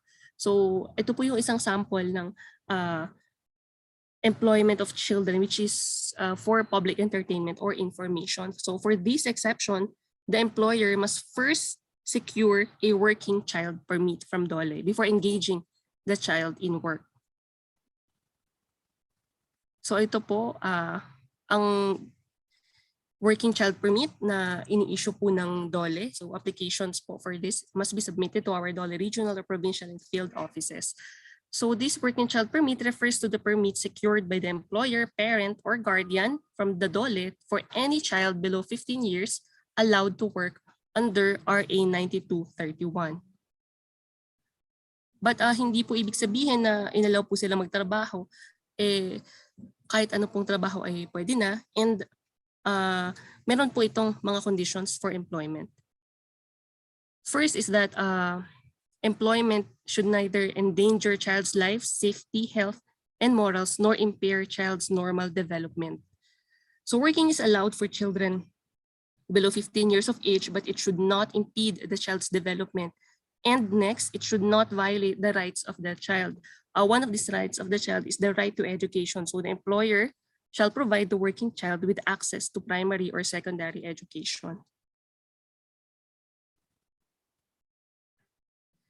So ito po, so children while allowed to work, we have to consider their age when allowing them to work. For the instances po, hinati po natin ito sa dalawang parang age range po nila for those legally allowed to work, depende po sa edad. For those who are below 15 years of age, the work should not be more than 20 hours a week, not more than 4 hours at any given day, and they should not be allowed to work between 8 p.m. and 6 a.m. of the following day. Ito po ay para sa mga below 15 years of age. Next naman po, for those 15 to below 18 years old, the work should not be more than 40 hours a week, not more than 8 hours a day, and they should not be allowed to work between 10 p.m. and 6 a.m. of the following day. Kasama din po sa hours of work ng bata yung all time during which a child is required to be at a precise prescribed workplace and all time during which a child is suffered or permitted to work. Excluding po dito yung rest periods of short duration during working hours, which shall be counted as hours worked. So on the part of DOLE naman po, for violations of RA 9231, here are DOLE's administrative sanctions. First, immediate and permanent closure of the establishment if the violation resulted in the death, insanity, or serious physical injury of a child, or if it is employing a child for prostitution or obscene or lewd shows. So dito po, immediate and permanent closure of the establishment po ang ating sanction. Next, we have the immediate and temporary closure of the establishment if there is imminent danger to life and limb of the child. So ito kung wala, of course, hindi naman po natin gustong mangyari. Kung wala naman pong namatay or hindi po involved dito sa letter A nitong immediate and permanent closure, meron naman po tayong immediate and temporary closure. So for both instances, we require the employer to shoulder the following. First, the transportation cost of the child from place of work to DSWD accredited halfway house and child's residence, and then total actual cost of medical management, recovery, and integration of the child. And of course, we don't want this, but in case of death, child's funeral expenses. And last, we have closure of any establishment found to have violated any of the provisions of RA 9231 more than 3 times, not resulting in death and insanity or injury of the child. Ito po yung DOLE's admin sanctions. For penalties naman po, other than what the DOLE imposes, ito po sila. Violation on employment of children below 15 years. Hours of work and prohibition on the employment of children as model in certain advertisements. The fine should not be less than 50,000 but not more than 300,000. The imprisonment of 6 months and 1 day to 6 years or both the fine and imprisonment. And ang possible pong violator dito ay any employer. Next, violation on prohibition against worst forms of child labor or hazardous work. Ito po yung 4 na worst forms of child labor na nabanggit po dito, which is yung slavery, engagement in illegal and illicit activities, child pornography, and then engagement in hazardous work. So the penalty is fine of not less than 100,000 but not more than 1 million, imprisonment of not less than 12 years and 1 day to 20 years, and then both fine and imprisonment. Ang violator po dito na pwede pong makasuhan po is any person or the employer of the subcontractor or anyone who facilitates the employment of the child in hazardous work. In addition po, if the worst form of child labor involved ay may kasama pong trafficking in persons, the heavier penalty will apply because we have a separate RA on this. And last po sa penalties, if a corporation violates RA 9231, the board of directors, trustees, and officers, including the president, treasurer, and secretary, who knowingly allow the violation shall be penalized accordingly. So that is RA 9231. Next, we have other DOLE issuances. So aside from RA 9231, ito po yung ating iba pang DOLE issuances. We have Department Order number 217, Series of 2020, or the rules and regulations governing recruitment and placement of domestic workers by private employment agencies for local employment. So ito po, one of the requirements for the application is that the private employment agency shall denounce and never support nor engage in any or all acts involving involving violation of anti-child labor laws. So allowed po kasi na pumasok po as domestic worker ang 15 and up, but of course, dapat pong sundan pa rin yung conditions for employment. Next is the Department Order number 216, which is the rules and regulations governing recruitment and placement of industry workers by private employment agencies for local employment. Kung kanina po for domestic workers, ito po for industry workers. The same po ito, it requires private employment agencies to denounce and never support or engage in any act violating anti-child labor laws.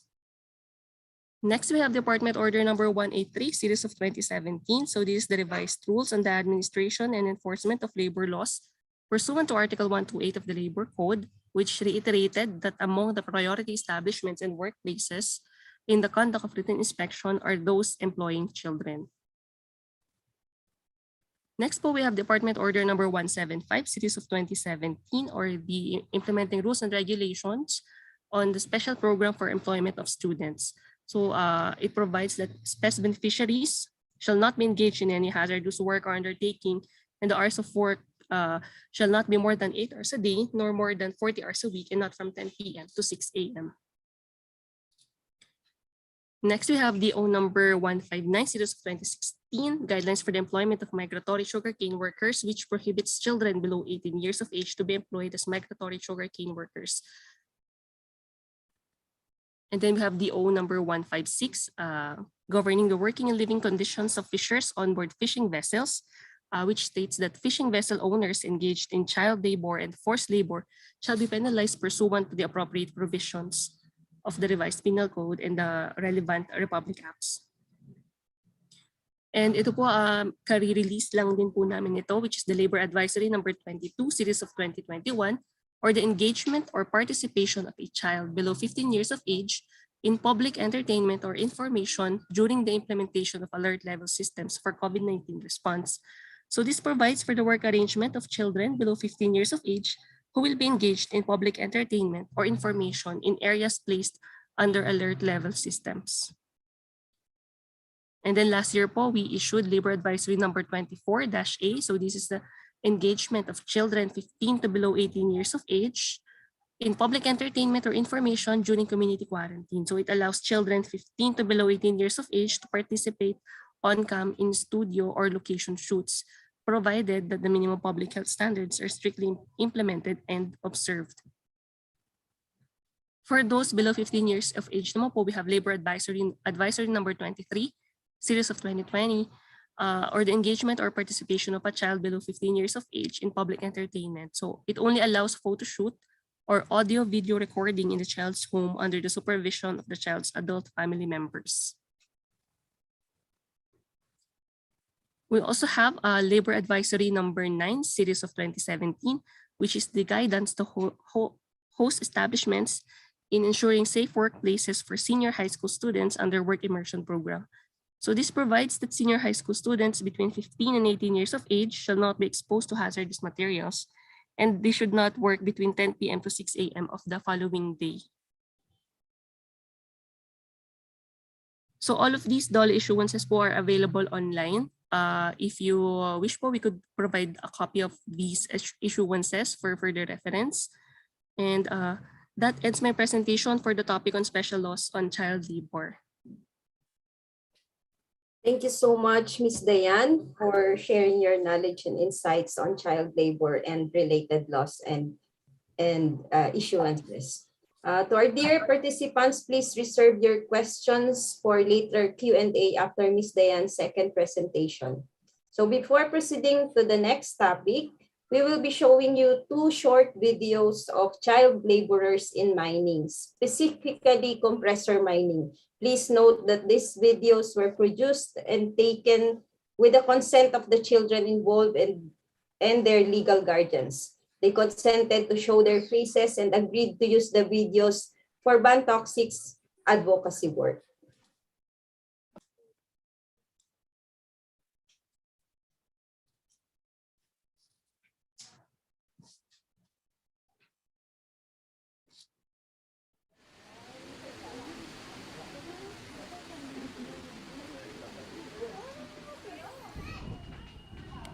Lalo mga lolo ko rin, mga tiyo. Ang buhay dito magkakabuday, walang iba. Ako lang po ang dyan na hindi nagpasok na. Yung sumunod po sa akin, nag-high school sa Dagit. Si Pandulo, andyan sa elementary pa. Yung dalawang makulit. Yung dalawang maliit naman, hindi pa nakapasok. Nagbabanton. Yung ginagawa po kanina, papatnaw. Lahat po yun. Gawat ng palapot. Pag walang ginto, ang tatamlay. Pag may ginto naman po, sige-sige lang. Masasaya naman po yan pag may ginto na.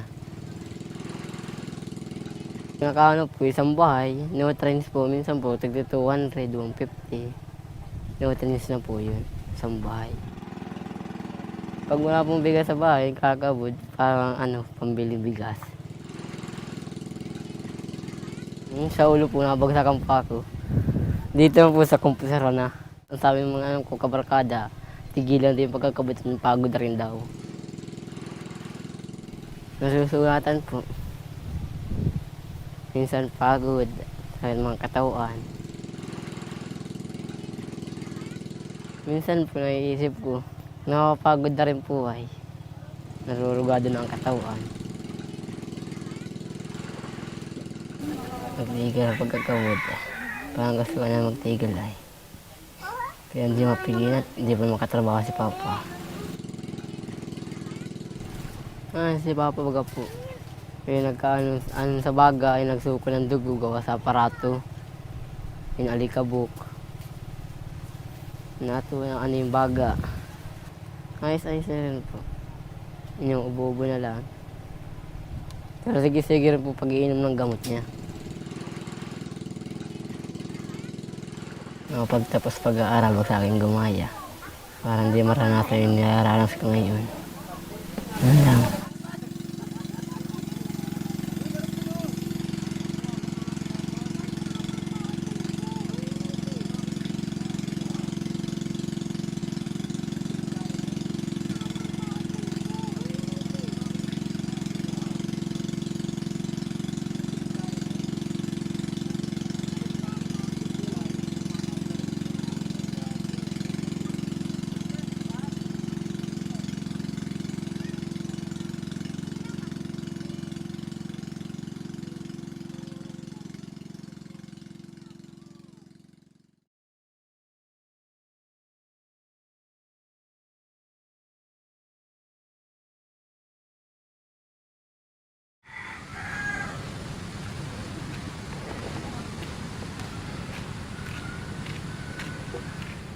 Nagkakabot po kami dyan sa unahan po. Malayo po ang kinakaburan namin ngayon. Pag-isa pong magkabod ay 9 years old. At wala pong makakatulong si Papa sa pagkakabod ay. Pero nag-aaral man po ako nun. Kaso di mang talagang straight ng 1 linggo. Minsan po half day lang. Minsan naman 2 araw bago makapasok. At kailangan pong tulungan si Papa sa pagtrabaho. Pag kakaunti na pong pambigas namin, kahit linggo natrabaho kami Papa para makakauli ng pangbili ng pagkain. Nakakapag-aral yung mga kapatid ko, nakakabili kami ng pagkain sa pagkakabod. At yan nga, nakakaraos kami araw-araw. Mga kabataan dito, hindi na sana pagkakabodin. At kung makakatapos po sa pag-aaral, pwede po magtrabaho kung saan mo gusto. Na hindi ka na mahihirapan maigi. Tulad dyan sa pagkakabod, kung mga makakapag-aral. Pero pag di man po makakapag-aral, hindi ka lang mabagsik sa kaburan talaga. Hindi na ako makapag-aral ngayon. Kasi yung pinag-aaral na lang po namin yung iba kong kapatid. 2. Tapos wala na, hindi na ako makakapasok yata. Wish ko lang sa birthday ko, makapagtapos lang yung mga kapatid ko sa pag-aaral. Ikaw, bibigay kita. Alam mo ka? Bibigay kita.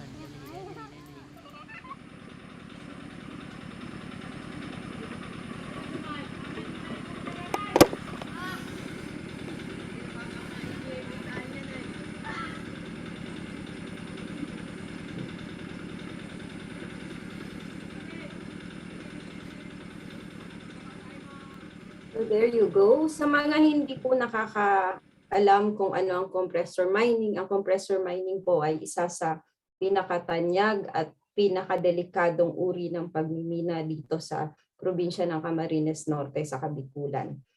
Ang tanging lifeline ng mga bata at mga matatandang minero kapag nagko-compressor mining ay yung compressor. Yun nga, yung nilalagay nilang hose sa bibig. Pero pag nasa ilalim na sila ng tubig, dahil underwater mining ito, wala silang nakikita, wala silang naririnig, at tumatagal sila sa ilalim ng tubig ng 4 na oras hanggang 12 oras. So, depende sa kung anong makakayanan nila. We will now continue to the topic on child labor. The next topic is identifying child laborers. So let's now welcome back Ms. Dayan. Thank you po, Ms. Arlene, and also for the video presentation earlier. Actually, wala talagang ibang makakapag-illustrate ng ano bang itsura ng hazardous work, kundi yung hindi po sapat ang pictures.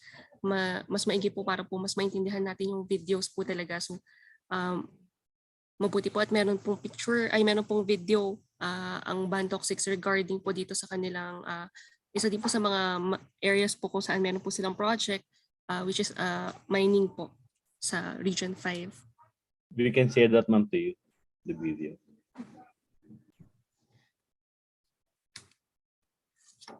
Ayan po. So to continue, ang next topic naman po is, ngayon po na may idea na tayo kung ano ba ang child labor, as stated po sa RA 9231 and other similar and other issuances from DOLE, how do we identify? So earlier po I discussed the main law. So kung babalikan po natin, the child labor is any work or economic activity performed by a child that subjects him or her to any form of exploitation, or it is harmful to his or her health, safety, or physical, mental, or psychosocial development. And nabanggit din po kanina yung worst forms of child labor, yung slavery po and trafficking, and pong prostitution or pornography, and then illegal or illicit activities, including production and trafficking of dangerous drugs or volatile substances. So ito pong first three, medyo straightforward po sila. When meron po talaga tayong definition for trafficking, and then prostitution or pornography, we also have a separate definition for that. And the same with the illegal or illicit activities. But for the last one, the work which is hazardous or likely to be harmful to the health, safety, or morals of children, how do we say that something is hazardous or harmful to the health and safety or morals of children? So to guide us po, and pursuant to RA 9231, we have the guidelines in assessing and determining hazardous work in the employment of persons below 18 years of age.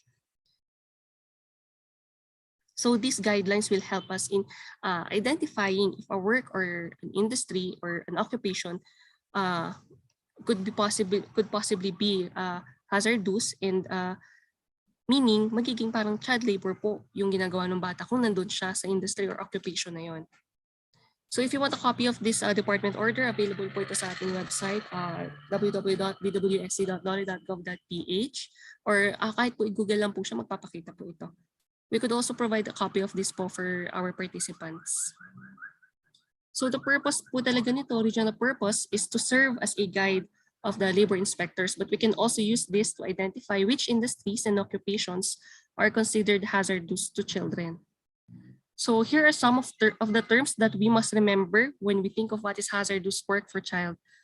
So first is dangerous height. So it refers to any elevated surface of more than 2 meters, or that's around 6 feet, mga 6'5" po siguro.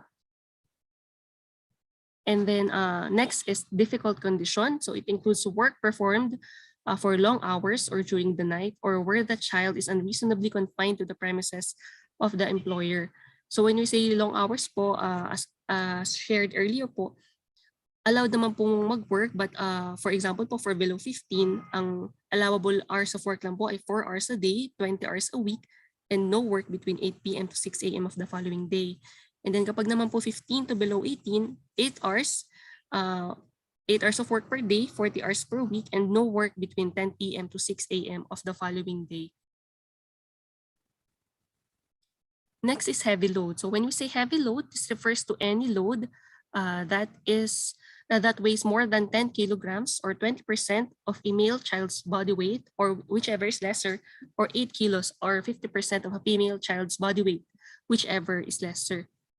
So hanggang 10 kilos lang po for boys and 8 kilograms for girls. Next, when we say underground, this refers to any area beneath the surface of the earth. And then underwater refers to any area below the surface of the water. So let's proceed po. So this is the list of industries wherein it is considered hazardous for children to work. First, we have water supply, sewerage, waste management, and remediation activities. So any activity related to the management of various forms of waste, solid or non-solid, or could be industrial or household-based. Next, we have construction. Medyo self-explanatory naman po siya. Of course, bawal po ang bata sa mga worksite po ng mga na may construction. Next, yung nabanggit po ay nasa video po kanina, mining and quarrying, yung pagkakabod sa Bicol po. Kasama po dito ang extraction of minerals which could be solid or like coal, ores, and then liquid petroleum pwede po dito, or gases or natural gas. Regardless of method po ito, either underground or surface, well, or seabed. Next, we have transportation and storage. So it's provision of passenger or freight transport, railroad, water, air, other associated activities like cargo handling, parking, yung pong mga sa terminal facilities. Kasama po ang renting of transport equipment, including courier activities. And then we have security and investigation. So this is any investigative and detective services, yung mga guard, patrol services, picking up and delivering of money or other valuable items with personnel and equipment to protect such properties while in transit. And then we also have hunting, trapping, and related service activities. So included po dito ang hunting or trapping on a commercial basis, taking of animals or its part for whatever purpose. It could be research, for zoo, for pets, for production. And then another, ito po ang part din po ng industry classifications, hazardous for children. We have forestry and logging, which includes production of round wood for forest, forest-based manufacturing industries, as well as extraction and gathering of wild-growing non-wood forest products. Then next po itong nasa picture po, yung fishing and aquaculture. So capture fishery, aquaculture, use of fishery resources, and gathering or capturing marine organisms. And then manufacturing po. Specific po dito yung manufacturing of alcoholic beverages, tobacco, pyrotechnics, rubber and plastic products, chemicals and chemical products, basic metals and weapons and ammunitions. So these 9 industries are considered as hazardous for children. So right now, siguro, yung iba po sa inyo dito, may mga naalala kayo ng mga documentary or mga news, or sa academy po natin, baka may samahan po kayo na research on child labor in areas with high incidence of poverty na may child laborers, or baka sa mga lugar po ninyo mismo, ay may mga nakikita po kayong mga bata na nasa ganitong uri ng industriya. So these industries are considered hazardous for children. Aside from the industries, the guidelines also listed occupational classification considered hazardous for the children.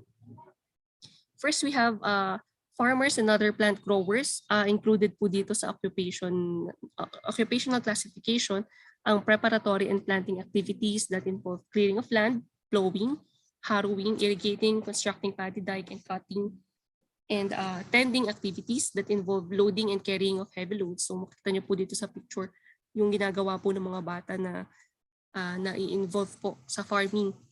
Earlier po we showed that under the 2011 survey on children, more than half of the child laborers were estimated to be in agriculture. So kasama po sila sa hazardous work for children. Aside po from preparatory activities and tending activities, kasama din po ang harvesting activities that involve cutting and picking, and post-harvest activities that involve demeating. So ito po yung nasa picture, makikita niyo po yung mga bata ay nagpo-process po ng nyog. Tatanggal sila ng laman po ng nyog. So considered hazardous po ito dahil yung mga ginagamit nila, and then yung long hours of work. Aside from farmers and other plant growers po, we have animal producers. So included po dito ang rearing activities that involve maintenance and care of large and or dangerous animals. So kasama po dito din yung pagbubuhat ng mga feeds. Also harvesting activities that involve milking in preparation for warehousing or transport to market. And then post-harvest activities that involve packaging and processing of dairy and other animal byproducts. And then working in slaughterhouses or abattoirs. Ito po mga katayan. Next, we have physical science, life science, and health associate professionals. So these tasks involve operating radiation emitting machines. So tayo nga po mga adults, bago po tayo makapag-operate nito, kailangan po muna natin ng proper training and of course yung proper equipment po. So lalo naman po siguro sa mga bata. And then next we have the tasks involve extracting, collecting, or processing of human or animal blood, fecal remains, and other similar body fluids.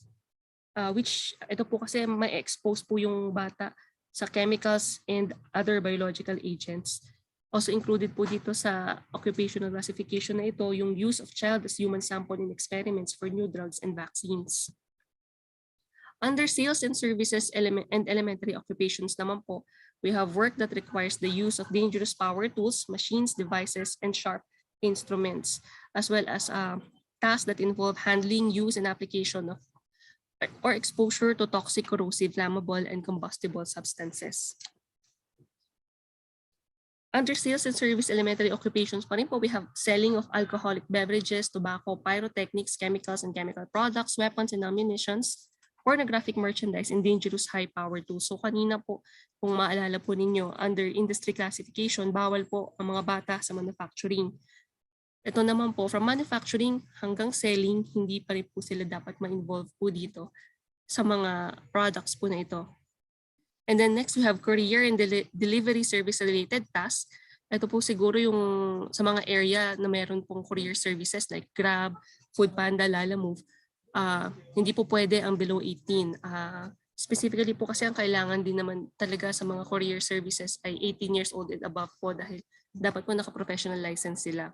So hindi po dapat involve ang bata dito. Next po, we have travel-related tasks that involve escorting, accompanying, or guiding tourists in dangerous activities. So para po siguro doon sa mga mahilig mag-travel, probably naka-encounter na kayo ng mga tour guide. Kunyari pumakit po kayo ng bundok tapos may guide. Minsan may mga guide po dyan na bata. According po dito sa ating guidelines, this is considered hazardous for children. So ayun po, kung medyo nagluluwag na po ang ating restrictions, kung magagala-gala po tayo, we are going on travels, pag may nakita po tayong bata na ginagawa pong guide or nag-escort po, like for example, ito po sa bundok, ayun po, considered po siyang hazardous work for children. Next, we have the personal care of persons with communicable diseases and adults. We also have the occupations related to restaurant service related tasks that involve bartending, cooking, involving the use of pressurized cookers, industrial boilers, steamers, and similar equipment, and then housekeeping related tasks that require the use of power instruments. And then next po, we have tasks that involve preparing and serving alcoholic drinks for immediate consumption in the premises of the establishment. So ito po mga uri ng occupation po na ito, it exposes the child to abuse. Kaya kasama din po talaga siya sa hazardous work in the employment of children. Also work which exposes the child to sexual abuse such as in lewd shows, KTV bars, and massage parlors. Under customer service clerks naman po na occupational classification, kasama po dito yung tasks that involve inbound and outbound sales and technical support services or contact center services to clients over the phone or internet. So para pong sa mga BPO. And then next, we have any work in gambling facilities. And then lastly, we have other craft and related trade workers. These are tasks that involve the driving or operating of high-power machinery or equipment. Actually po, kailangan po ng national competency dito para po makapag-drive ang isang tao ng high-power machinery or equipment. So this is a task that really is not for children. And then lastly, we have sanding, varnishing, painting, and tasks related to textile and garments, which exposes each child to chemicals. So considered din po siya as hazardous in the employment of children. So these are broad classifications of occupations and industries wherein it is considered hazardous for the children or for those below 18 years old to work. So ayan po, that's the DOLE Department Order number 149, series of 2016 and 2017. So I think we could proceed na po with the Q&A. Before I proceed po with the last part of my presentation. Okay po. So we will now open the floor for anyone who wishes to ask questions about Ms. Dayan's presentation. You may send your question using the Zoom Q&A tab.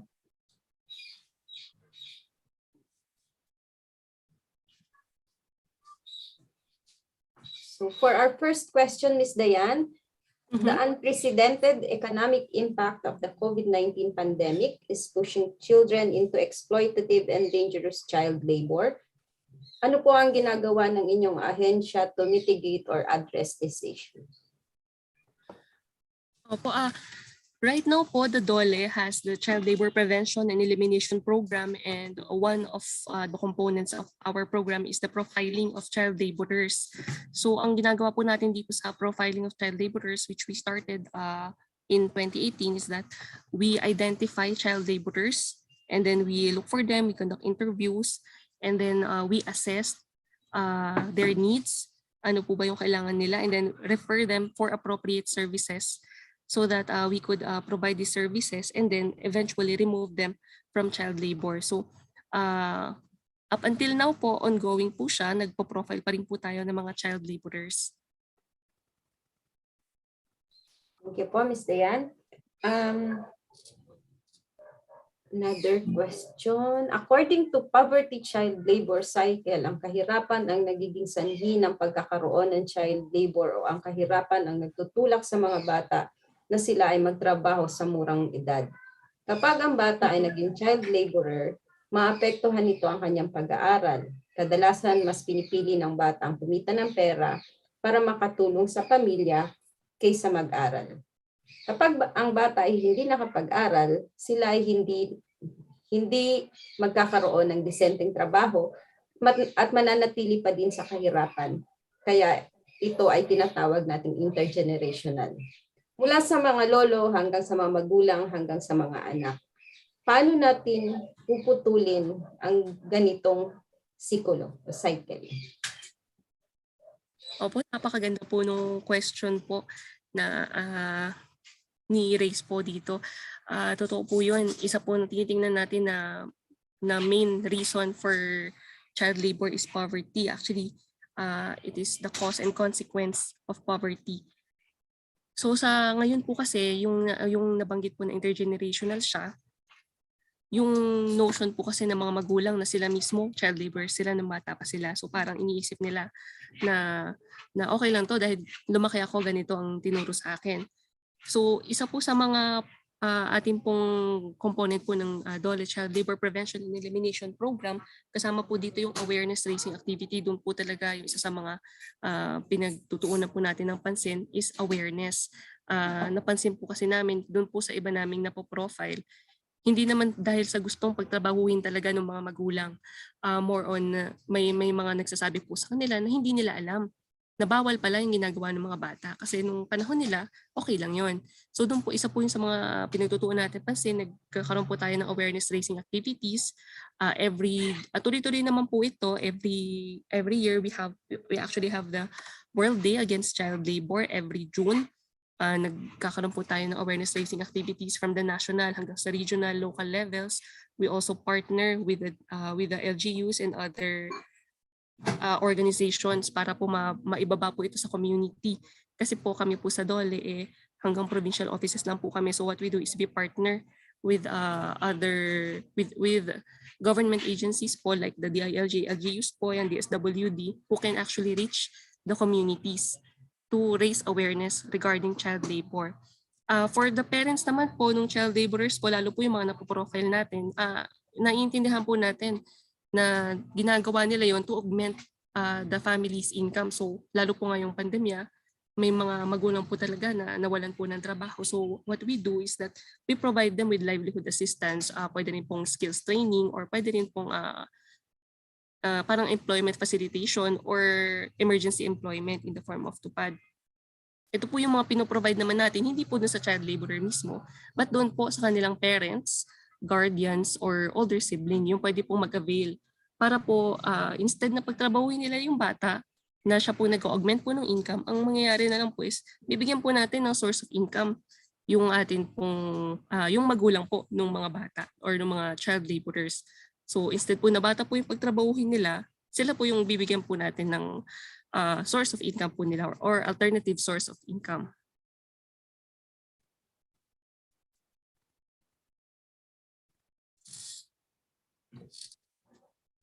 Thank you po, Ms. Dayan. Another question from an anonymous attendee. Is it still considered child labor if the child works in their own will to buy what they want using their own money? Yes po. Kapag pumasok po siya doon po sa ating definition kung ano ang child labor, regardless po ito kung willing po yung bata na magtrabaho. Kasi po, for example po yung kanina yung pinresent ko po na list ng mga hazardous work, hazardous industries and occupation, yung po ay talagang hazardous po kasi sa bata, kaya hindi po sila pwede doon. So kahit gusto po nila yun, may batas po tayo na nagsasabi na ito ay hazardous sa kanila, physically, pwedeng mentally, or sa kanilang psychosocial development. It is our task as the government to ensure na hindi po sila malalagay doon. So ayun po.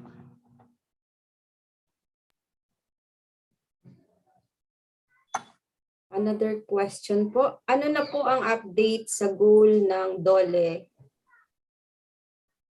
ng 1 milyong batang malaya? Meron po bang magiging pagbabago dahil sa sinasabi nga na dahil sa pandemic ay yung pinagpagura natin ng 2 dekada ay mukhang magsisimula tayo ulit sa simula?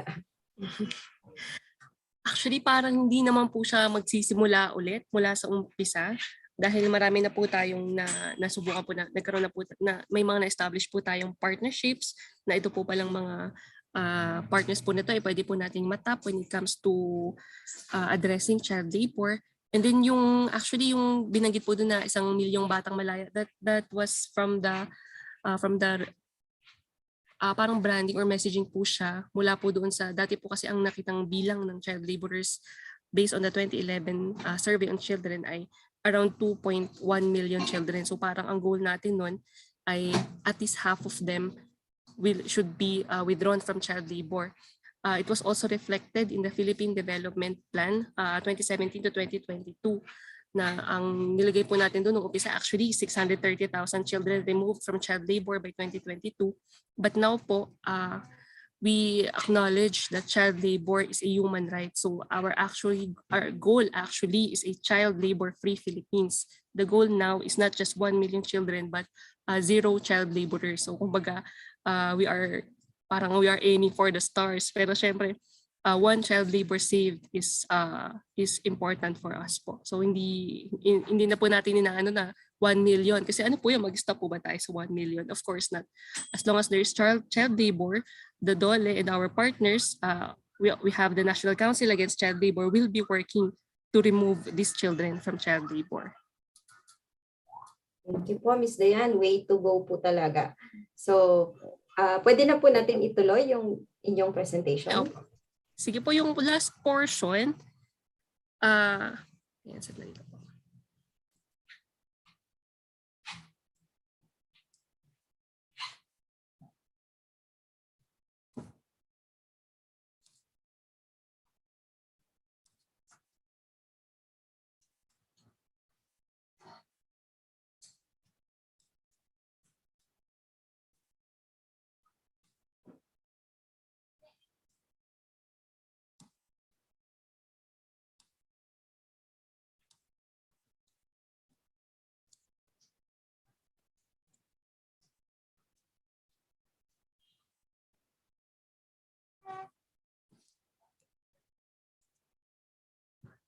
Ayan, nakikita na po ba yung screen ko?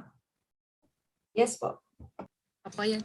So earlier, nabanggit po na meron namang mga allowed na trabaho para sa mga bata at tinatawag itong child work. At meron din naman, at of course, yung tinatawag po natin child labor. So ayan, so kanina may mga questions po, siguro clarifications regarding child labor po in the Philippines. Ako naman po ngayon na magtatanong sa inyo. Base naman po ito sa mga na-discuss po natin kanina. So I would like to request for the help po of our moderators kung ang regarding po dito. So, bale, I would like to know if we would be able to identify kung ang isang bata po ay engaged po ba sa child labor, ito po ba ay child work. So here's what we're going to do. I will be showing a series of pictures per slide. And if you see a child in the picture engaged in child labor, please type child labor or CL para siguro mas mabilis. And then if sa palagay ninyo ay child work siya or it is something that is allowable or it is not illegal, it is not child labor, please type CW or pwede rin po yung buong word na child work sa chat boxes. So, at kung sa palagay nyo naman po ay parang depende or for example, parang feeling nyo hindi malinaw if the child working doon po sa may picture ay child work ba siya or child labor, pwede pong ilagay yung word na it depends or pwede nyo rin pong ilagay yung rason ninyo kung bakit yun po yung iniisip ninyo na hindi po masasabi from the picture alone if the child there is engaged in child labor or child work. So again po, if the picture that I will show is child labor, please type CL or child labor. And then if it is child work, please type CW or child work. And if hindi po kayo sure if it's CL or CW, please type it depends. Sige po, mag-start na po tayo.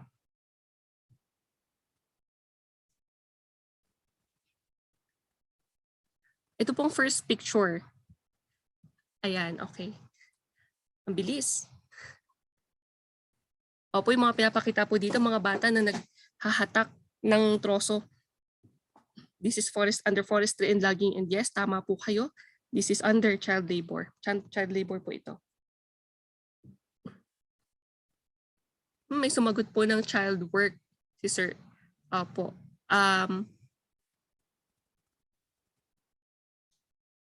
Child labor po ito. Regardless po kung ilang taon, kung ganito po ang tipo ng trabaho na ginagawa ng isang bata, ito po ay considered na hazardous sa kanya at papasok po ito sa child labor. Next po. Yung kanina picture, may nagsabi, they might be playing. Maganda po siguro kung nagpe-play lang talaga sila, pero mula po doon sa picture, parang mukhang nahihirapan na po silang bumuhat nun. So for picture number 2, okay, hindi po malinaw dito sa picture. Ito pong binubuhat ng batang babae po na ito ay uling. Uling po ito. Ayan. Ayan, very active ang ating pong mga participants. Opo, child labor po. Child labor po ito. Nagkakasundo naman po tayong lahat na child labor po ito. Okay, for next picture po, for picture number 3. Ito po, batang babaeng naghuhugas ng plato. Okay, ang nakikita ko po ay CW or child work. May iba po bang sagot? May sumagot po ng child labor. Child work, child work. Okay, final answer na po ba? May sumagot ng depende. Okay. Child work. Okay, sumagot po ng depende. Miss Arlene, gusto niyo po bang mag-share kung bakit po depende? Hindi kasi malinaw, Miss Dayan, kung sa bahay ba nila yan o sa karinderya o sa restaurant na maliit. So kung sa bahay siya, pwedeng child work siya. Pero kung binabayaran siya sa isang karinderya o saan man, child labor siya. Opo. Tama po si Miss Arlene. And may iba din pong sumagot dito ng it depends. Ayan, depende po sa context. Opo, tama. Tama po yun. Opo, yung mga ganitong bagay din po, parang para sa akin po, para po siyang look out for us na hindi porket po sa unang tingin po natin, akala natin child work talaga siya. It is our, for example po sa amin po, it's our duty to check kung child worker po ba talaga ito. Mas maigi na po na magkamali po kami na child work pala talaga. Kaysa child laborer pala siya na akala lang namin child work ang ginagawa. So for next po, ito. Ayan, sasagot pa ba ng CW? Ayan, CW. May CW, again, depende. Ayan. Although karamihan po sinasabi CW. Siguro kasi mukhang nasa bahay lang sila. At magaganda ang kutis ng mga batang to. So mukhang hindi naman sila domestic workers. Opo, marami po sumagot ng child work. May sumagot po ng depende. Okay. So following po yung shinare din po kanina ni Miss Arlene, kung ito po ay nasa bahay lang naman sila at ito lang ay kanilang mga damit lang din naman na kanilang tinutupi, maaaring ito po ay child work. Pero kung sila po ay mga kasambahay na tumutulong po sa gawaing bahay sa kanilang pinagtatrabahuhan, kung mapapansin niyo po yung itsura po nila dito sa picture, hindi naman po ito mukhang 15 years old. Ang allowed po natin na pumasok po bilang kasama domestic worker po ay 15 and up. Kapag below 15 po, hindi po pwede.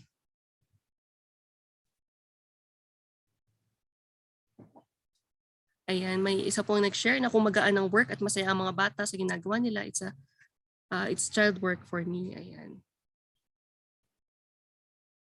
Next picture po. Ito po. Is this child work or child labor po ba ito? Okay, may sumagot po ng child work, may sumagot po ng child labor.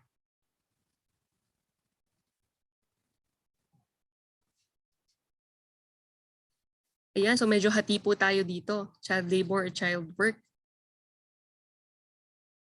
Ayan, depende. Sumagot po ng depende. May mic po kaya si, ito pong sumagot po ng depende? Mag-share po ng thoughts kung bakit depende ang kanyang sinagot.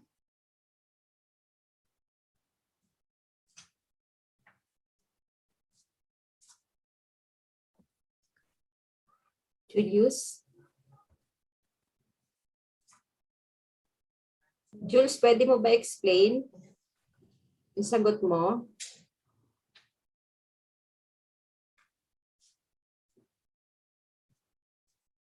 Okay. Ito may isa pa pong sumagot. Depende kung sumusunod sa oras na prescribe ng batas. Okay.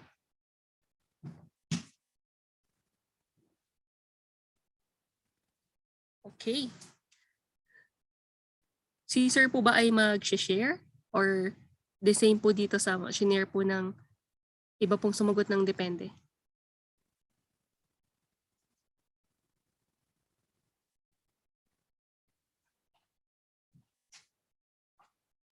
Jules, pwede mo i-unmute yung mic mo.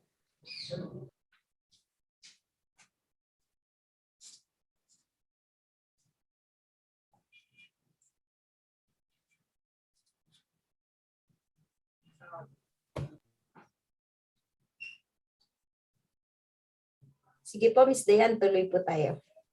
Okay. Opo. So for this naman po, for this picture, nabanggit po natin, nabanggit po kanina sa discussion yung tungkol po sa working child permit. So ito po mga bata na to mukhang below 15 po sila. And sila po ay nasa advertisement na na pang bata po talaga. For example, ito need of 3+. So for 3 years old talaga siya. So ito po ay for public information and entertainment. So dapat po ay kumuha po sila ng working child permit. So child work po ito kung, ayan tama po si Sir Julius, kung ang bata ay pinahintulutan at siya ay may DOLE permit. Kung meron po siyang working child permit, of course, ayan, makonsider po natin siyang child work. And tama din po yung mga sinagot po kanina ng mga sabi po na depende na maaari siyang CL kung itong mga bata na to ay walang working child permit, ang kanilang hours of work ay lagpas doon sa prescribed natin, which is 4 hours a day, not more than 4 hours a day, not more than 20 hours a week. And ayan nga, wala silang working child permit. So possible po na child labor kung gano'n. And yung child work naman po, kung meron naman silang working child permit and they are allowed and within the prescribed hours. Okay. Mukhang nakinig ng maigi kanina. Next po. Ito po.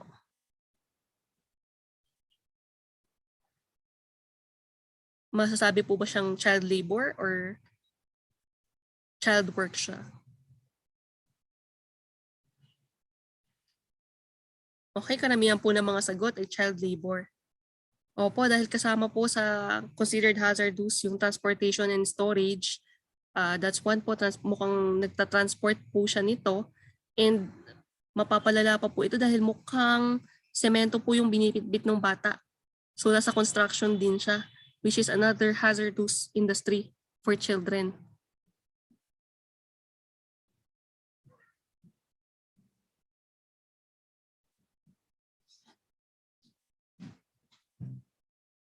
Opo, tama po. It brings danger sa bata.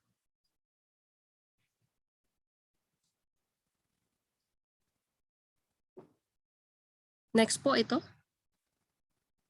Mga bata po na nag-ano po ng basura. Okay, karamihan po okay, puro CL po ang sagot, child labor. Opo, tama po, child labor po ito. Maliban po doon sa dapat po ay nag-aaral po itong mga bata na to, naglalaro, mukhang nagtatrabaho po sila at sa isang dangerous na lugar tulad na dito na maraming basura na maaari nilang pagkakuhaan ng sakit, maaari silang ma-injury. Ayan po.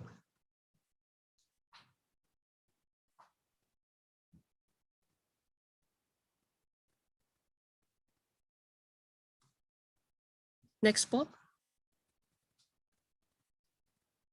Ito po ba ay child labor or mako-consider po na child work?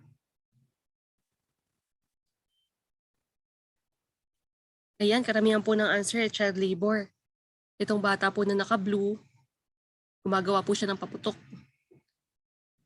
Very hazardous po ito, pyrotechnics. Kasama po ito sa mga industries na bawal po ang bata. Ito naman po isa pinagtabasan ng sugar ng tubo. Opo, and then last, ito po, siguro po familiar po sa ating partners, gold panning. Kumukuha po sila ng gold dito po sa river, hinuhugasan po nila. Ayan, opo, tama po, this is child labor and very hazardous for children. Next po. I think this is the last picture. Child work po ba ito or child labor?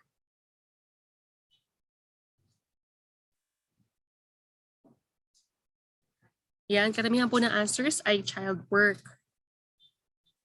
So, the same po with what we have mentioned earlier. Kung sila naman po ay prescribed work hours, meron pong working child permit, child work po ito. Alright. So mukhang opo, tama po, entertainment, yes. For public entertainment and information. So long as meron po silang working child permit at sumusunod po sa oras, child work po siya ma-consider natin.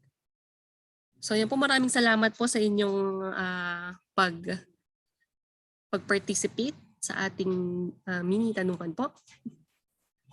Ito na. Miss Dayan, may pahabol pong tanong. Ay, sige po. Bago natin i-close.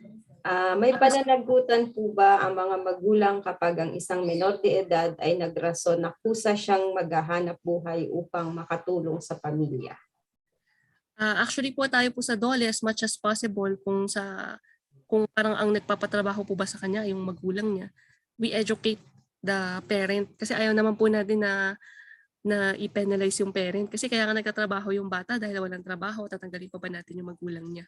So ang usual po natin ginagawa dito, either titingnan po natin kung pasok po ba sila sa ating livelihood program, bibigyan po ng counseling, hindi lang po yung magulang, pati na rin po yung bata. Kailangan din po kasi ma-explain sa kanya na possible kung ang kanyang ginagawa po ay pasok po sa child labor, kailangan po natin ma-explain sa kanya din, sa bata mismo, na considered child labor yung ginagawa niya at hindi niya dapat ito gawin.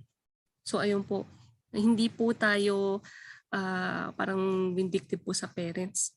Talagang ang ano po natin dito is more on to educate and to tell them na ito yung mga pasok sa child labor. Thank you po, Ms. Dayan. Maraming salamat po ulit sa pagsama sa amin ngayong hapon. Opo, and last na lang po, Ms. Arlene, ito po. Po, sige po. Opo. Meron pa pala. Parang summary lang po. Summary lang po nung ating ginawa kanina. Parang sa madaling sabi po yung ating pong difference between child work and child labor. When we say child work, it is light work wherein the children learn to take responsibility. For example, paggawa ng chores sa bahay, ito po natuturuan po sila ng mga responsibilidad nila. And then next po ay under child work, it also respects their right to health and education. Hindi po sila nako-compromise yung kanilang health, and nabibigyan po sila ng tamang edukasyon, yung ating pong requirement na secondary or primary education ay naibibigay. And then occasional, of course, yung paminsan-minsan lang. And then legal siya, ito pong child work na tinatawag natin. As opposed po sa child labor, which is hazardous work and it is exploitative, hindi po sila nabibigyan ng kanilang rights to health and education. Ito ay constant and for long hours of work, and of course illegal. And siguro po para pandagdag na din po sa mga pwede po nating tandaan when it comes to child labor, and para mas matandaan po natin and malaman kung yung trabaho babae matuturing na child labor, meron po tayo nitong A, B, K, D, E. So when we say A, ito po, ayon sa bigat, B, bigat or heaviness of the work assigned to the child. So hindi lang po ito yung literal na bigat na 8 kilos for girls and 10 kilos for boys. Hindi lang yon. But yung trabaho ba mismo ay mabigat para sa isang bata. Tulad ng ginagawa po sa mga farm, mga paggagapas, pag-ani, pangingisda, pagmimina, di ba pa? Next, we have K or karapatan, wherein the rights of the children that may be impeded by the work. So kanina sa special topics po natin under RA 9231, nabanggit po doon that the child's normal development must not be impeded. So ito po ay kasama ang mental, physical, and psychosocial development. And dagdag pa dito yung mga karapatan ng bata na makapag-aral, makapaglaro, and yung other rights of the child na nabanggit din po ng ating pong first speaker. And then of course, we have D, the last or length of time allotted for the work. So ito isa importanteng aspeto din na dapat po nating tandaan. Kasi maaari pong allowable yung work, hindi po siya hazardous, pero lagpas naman sa oras. So kailangan tandaan pa din po natin ito na kasama po yung the last sa ating titingnan. And then last po is edad or appropriateness of the work to the child's age. So appropriate ba sa edad ng bata yung trabaho kanyang ginagawa? Tama ba sa edad ng isang bata yung binibigay sa kanyang trabaho? So ayun po, pwede po natin itong gamitin para tandaan din ayon sa bigat, sa karapatan, sa dalas, at sa edad.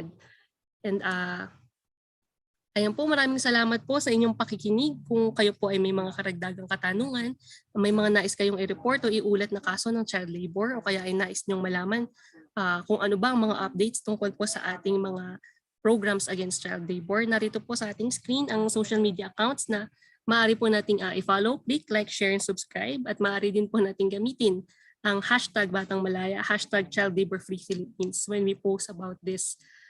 Muli po maraming salamat po sa ating participants at lalo na po sa ating partner po na Bantok 6 for organizing this webinar. Kapit-bisig po tayo para sa Batang Malaya.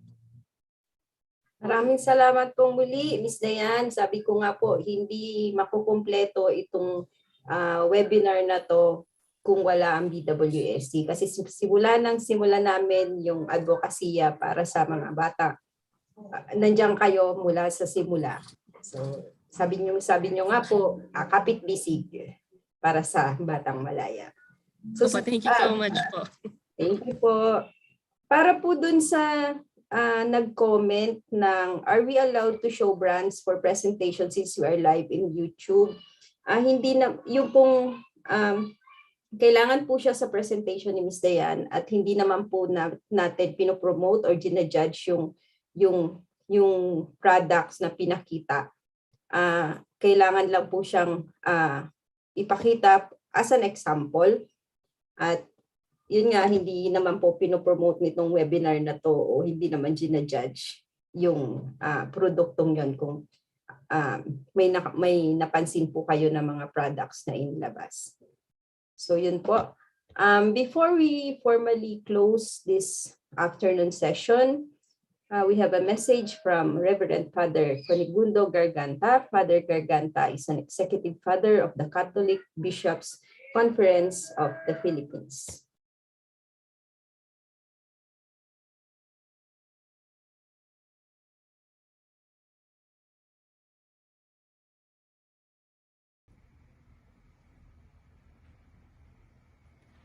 Magandang araw, magandang umaga sa inyong lahat.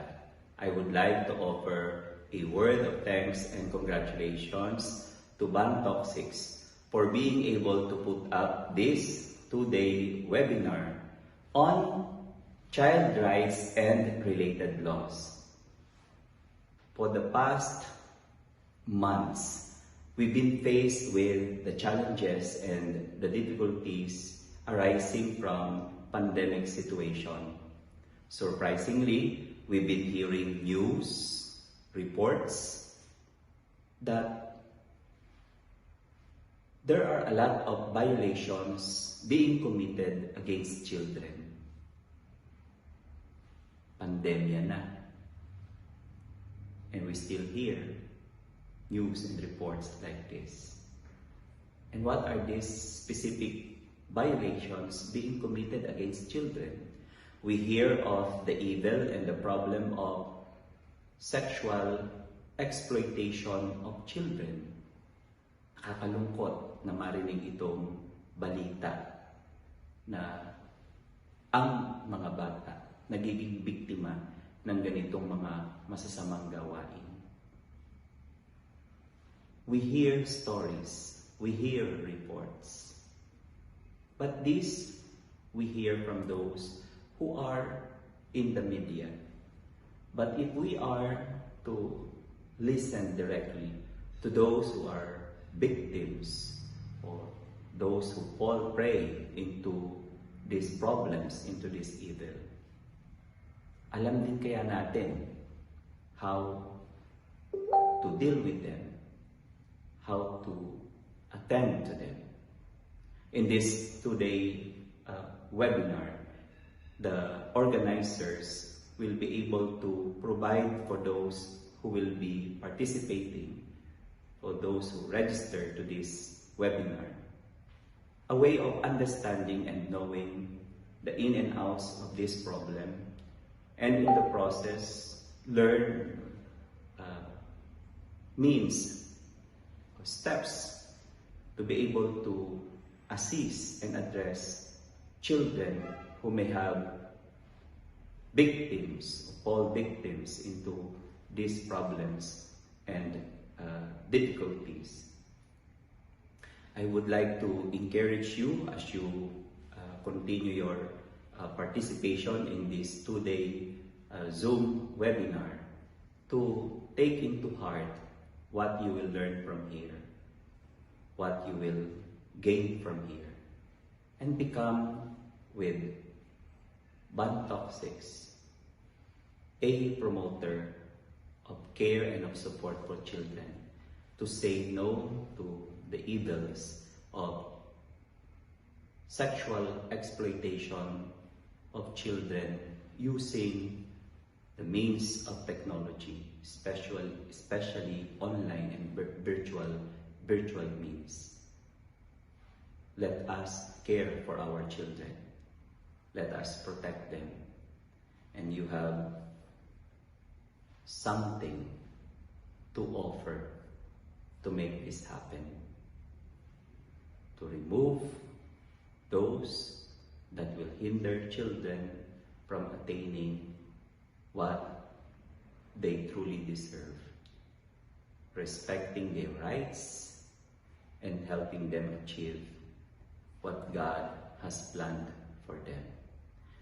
Like Jesus, let us keep into heart and into our mind His words. Let the little children come to me.